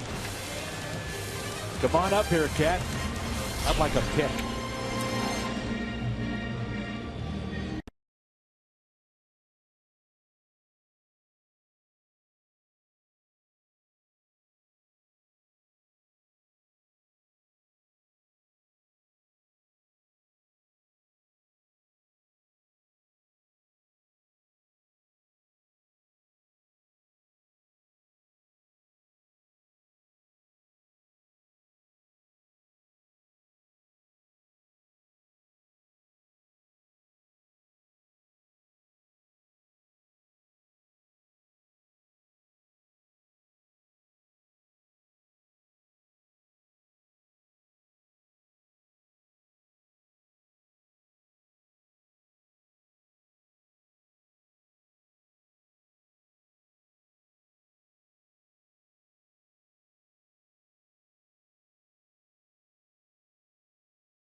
Sports update.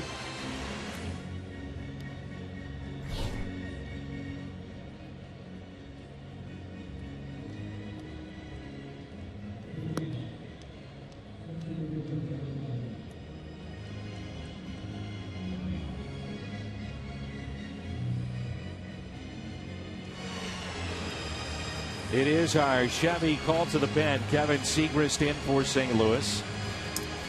I know you were surprised by it. I'm surprised by it. Maybe you are at home, but Michael Wacha has not thrown a pitch into the 8th inning this year. The bullpen, by the way, in his starts has been exceptional. 1.44 the bullpen for Michael Wacha when he pitches. Yeah, usually he's gotten a lot of run support, but one of the better ERAs doesn't always need it.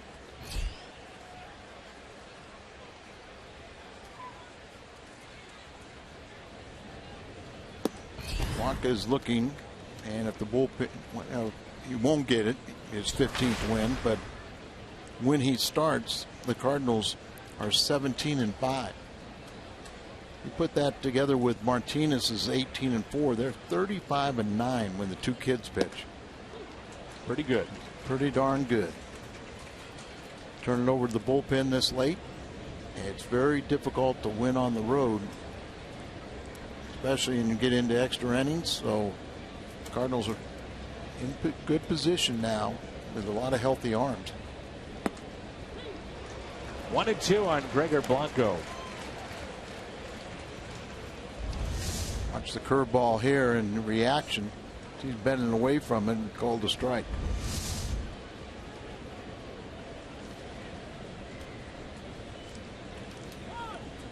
And it makes so much sense what the Cardinals did at the trade deadline, acquiring a couple late inning relievers. You had Manus and Segrist on fumes. Rosenthal didn't have quite as many appearances. Strike out of Blanco. But he throws so many pitches in his outings that, you know, he would get worn out. And you're worried about the guys, you know, pitching day after day after day in such close ball games. No pressure or no release. And all of a sudden now you put a couple more veteran closers down there. Now Mike Matheny's got a lot of guys to choose from when he gets late in the game, and when he does have a tired Rosenthal, he has other good options.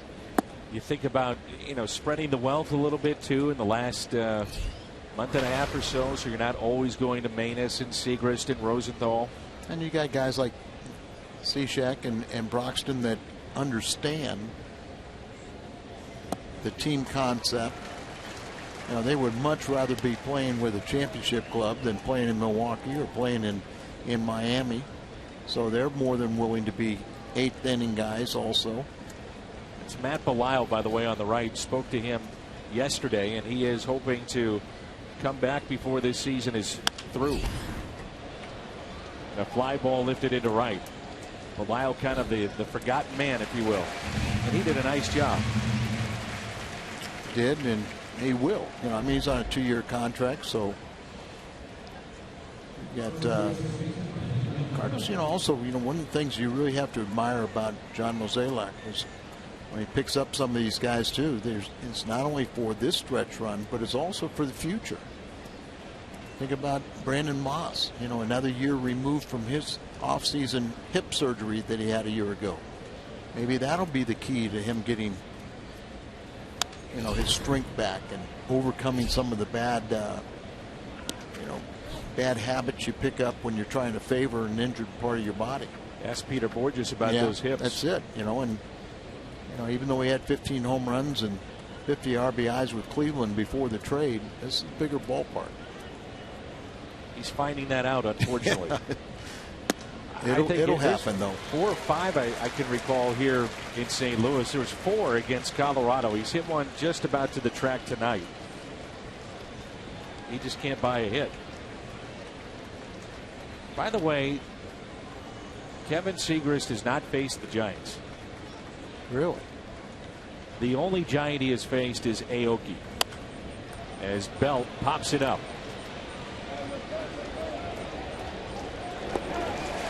We head to the bottom of the 8th. Molina, who is homered tonight, will lead it off when we come back on Fox Sports Midwest.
on Fox Sports Midwest, brought to you by Budweiser. Make a plan to make it home.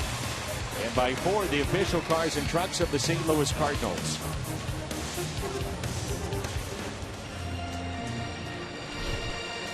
Yadier Molina with a home run tonight. We are tied at 1-1.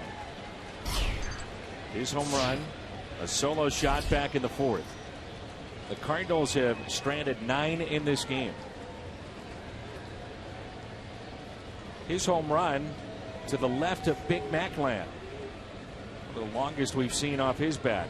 Strickland still in, the hard-throwing right-hander. First pitch popped up. Shallow left field. Crawford called off, and the catch made by Justin Maxwell.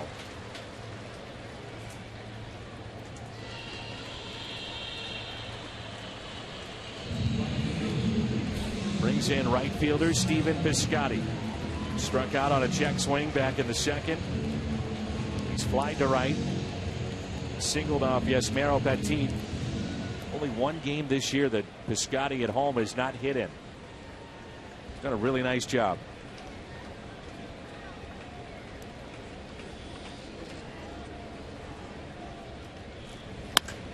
Piscotty, that's slicing into right center. Blanco can't get it. To the wall.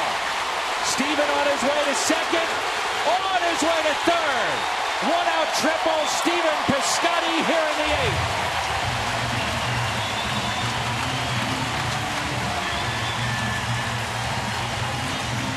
You know, thinks there's some people in the Bay Area that are clapping for Piscotty also, the Stanford graduate.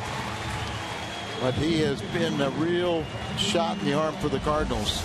Everybody knew he had talent. Everybody knew that, you know, he was the man next in line waiting to come up to the big leagues. But they didn't want to bring him up until there was a chance to play him on a daily basis.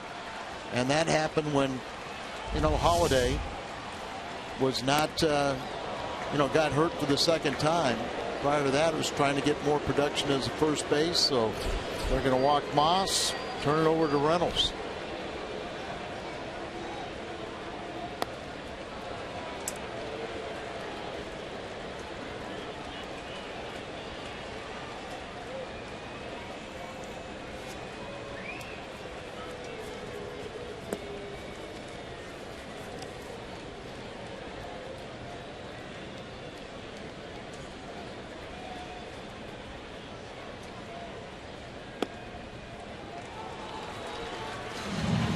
The percentages, Reynolds 7 for 19 in terms of bringing that runner home from third base, less than 2 outs. Be sure to catch Fox Sports Live on Fox Sports 1 coming up tonight. All the latest from football camps, Major League Baseball, and college football. Fox Sports Live coming up tonight.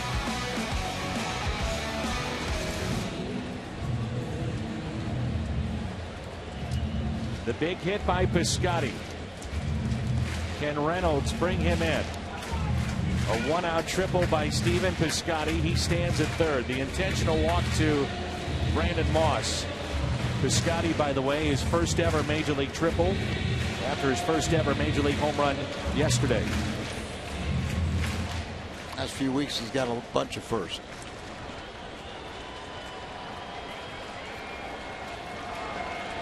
Got a strikeout pitcher on the mound.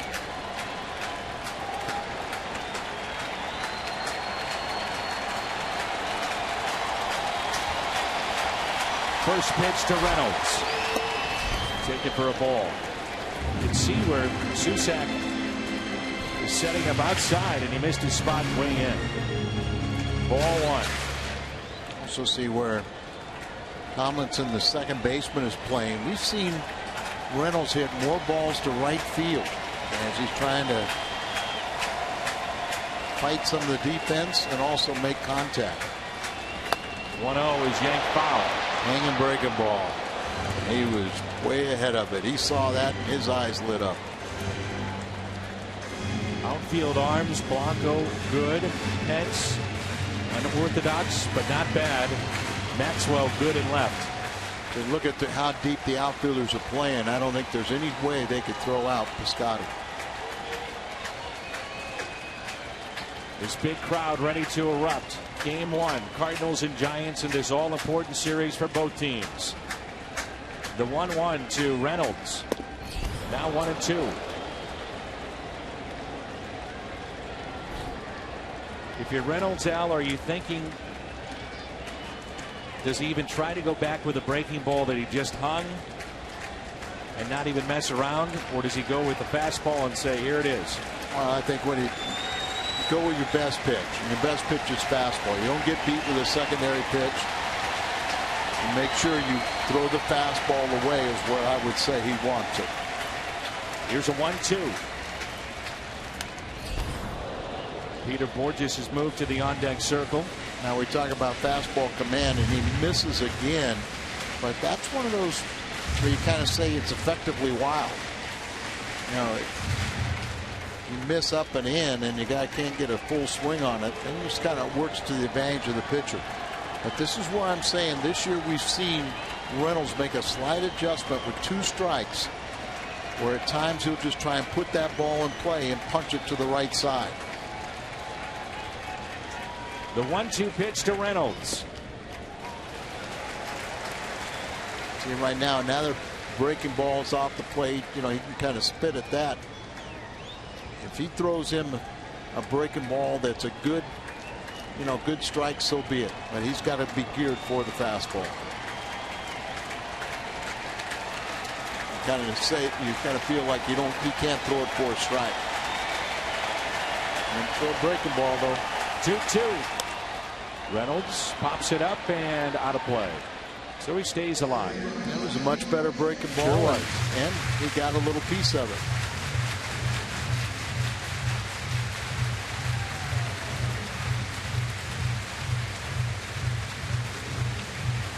I think a lot of clubs just kind of feel like they can throw the fastball by Reynolds if it's up and away. You know, they just kind of cheating on the pitch on the inside part of the plate and jerk it. And that's why I say that little wrinkle where he's starting to hit the ball right field kind of changes that pattern. 2-2 pitch to Mark Reynolds. Here she comes. Reynolds bounces it to Crawford. Steps on the bag and throws it away. The Cardinals take the lead. 2-1 St. Louis. Give Brandon Moss some credit on that one. Brandon Moss went in hard but clean. And Crawford, by trying to do it himself, allowed Moss to get right on top of him. And he slides hard into him, disrupting the throw, giving the Cardinals a lead and not allowing them to complete the double play. Watch Moss. The question would be, is he better off, speaking about Crawford, to flip that baseball to Tomlinson to give him the chance to turn 2? All for naught now as Piscotty scores the go-ahead run here in the 8th. I understand what you're saying. I understand Tomlinson. There, you know, a little question with his defense. So a guy that is such a good shortstop, you know, he must have believed that that was his best option to take it himself.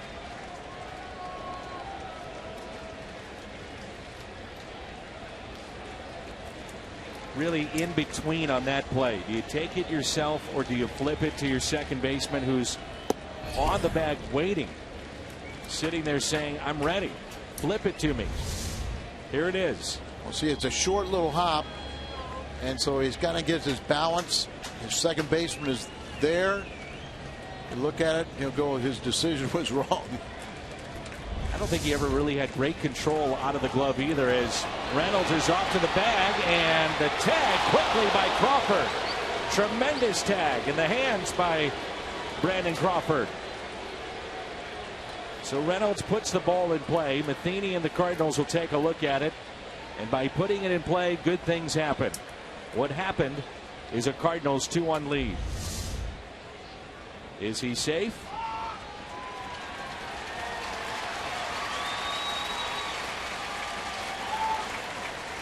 That look, it's hard to tell. I'd say, have to say he's out. And that one too, you can't tell when he tagged him, but And that'll be it. Cardinals will turn it over to Rosenthal. 9th inning. Game 1. Cards and Giants coming up. 2-1. St. Louis on top as Piscotty has scored the go-ahead run.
All right, so Pham moves to left. This is Hunter Pence.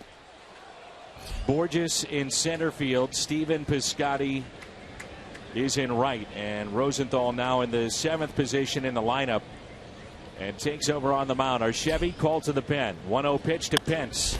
Driven out to center field. It's well hit. And that'll stay in the ballpark. Borges makes the catch on the track. He squared it up, didn't he? He squared it up, but it stays in the big ballpark. Peter Borges just went in, hauls it in. Reason we bring this Rosenthal in is the ball off the bat of Piscotty just eludes him for a triple, and then Brandon Crawford tries to complete the double play.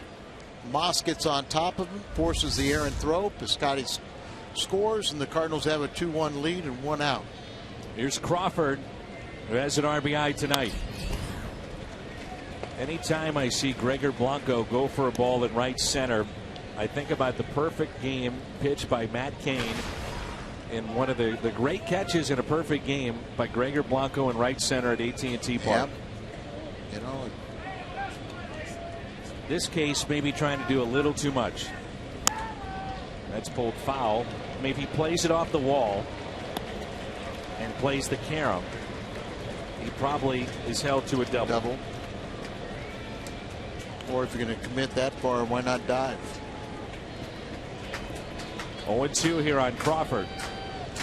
Rosenthal has 84 saves and ties him for 5th all-time on the franchise record list. The margin to win a game as that catches Molina is so slim in the major leagues. You know, Crawford's decision, do you flip to second base or not? Blanco, do you go for it or not? And now it's a 2-1 St. Louis lead as that caught the wrist of Yadier Molina.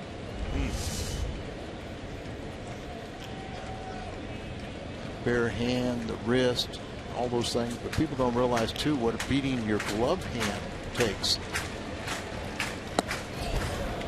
A little too high up the ladder. Remember when Rosenthal, Segrist, these hard throwers appeared in 2013? It was the first time that Molina had to actually use a second glove. Usually one glove will last him for the year. 1-2 pitch, and he got him. A strikeout of Crawford, and there's 2 away. This copyrighted telecast presented by the authority of the Cardinals may not be reproduced or retransmitted in any form, and the accounts and descriptions of this game may not be disseminated without the express written consent of the Cardinals. Susak, final hope. Posey still on the bench. It's also a final in Pittsburgh. They lose 4-1. You have to think that Bruce Bochy is waiting to use Buster Posey if someone gets on and has a chance to put them on top with one swing of the bat. You have to get there first.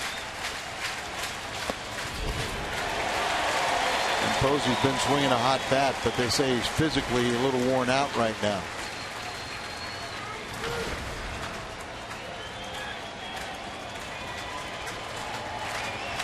One ball, one strike. 1-2.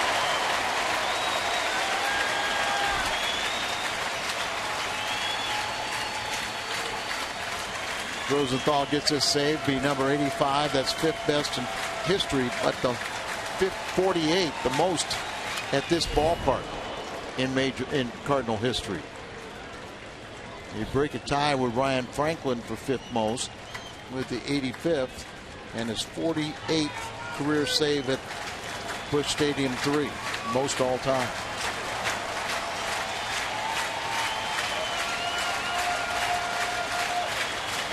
One-two pitch in the dirt.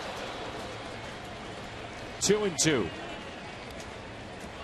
Posey is moved now to the on-deck circle.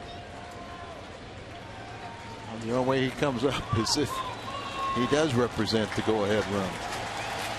You don't want to face him? You don't have to. Get this hitter out. 2-2 pitch. Old-fashioned hardball is coming up.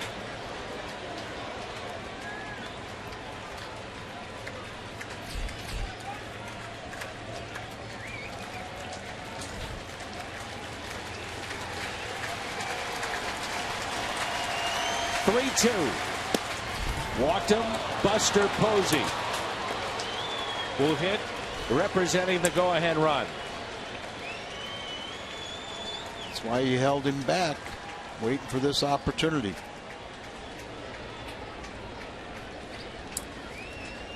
Posey has had a season that has flown under the radar, and it has been outstanding.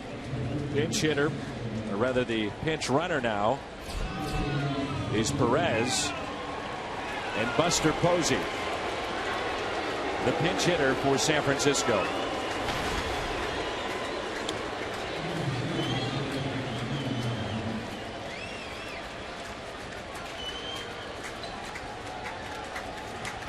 Posey is 0 for 3 as a pinch hitter this year. 16 home runs, 78 RBIs. Never faced Rosenthal. Hard to believe too, isn't it?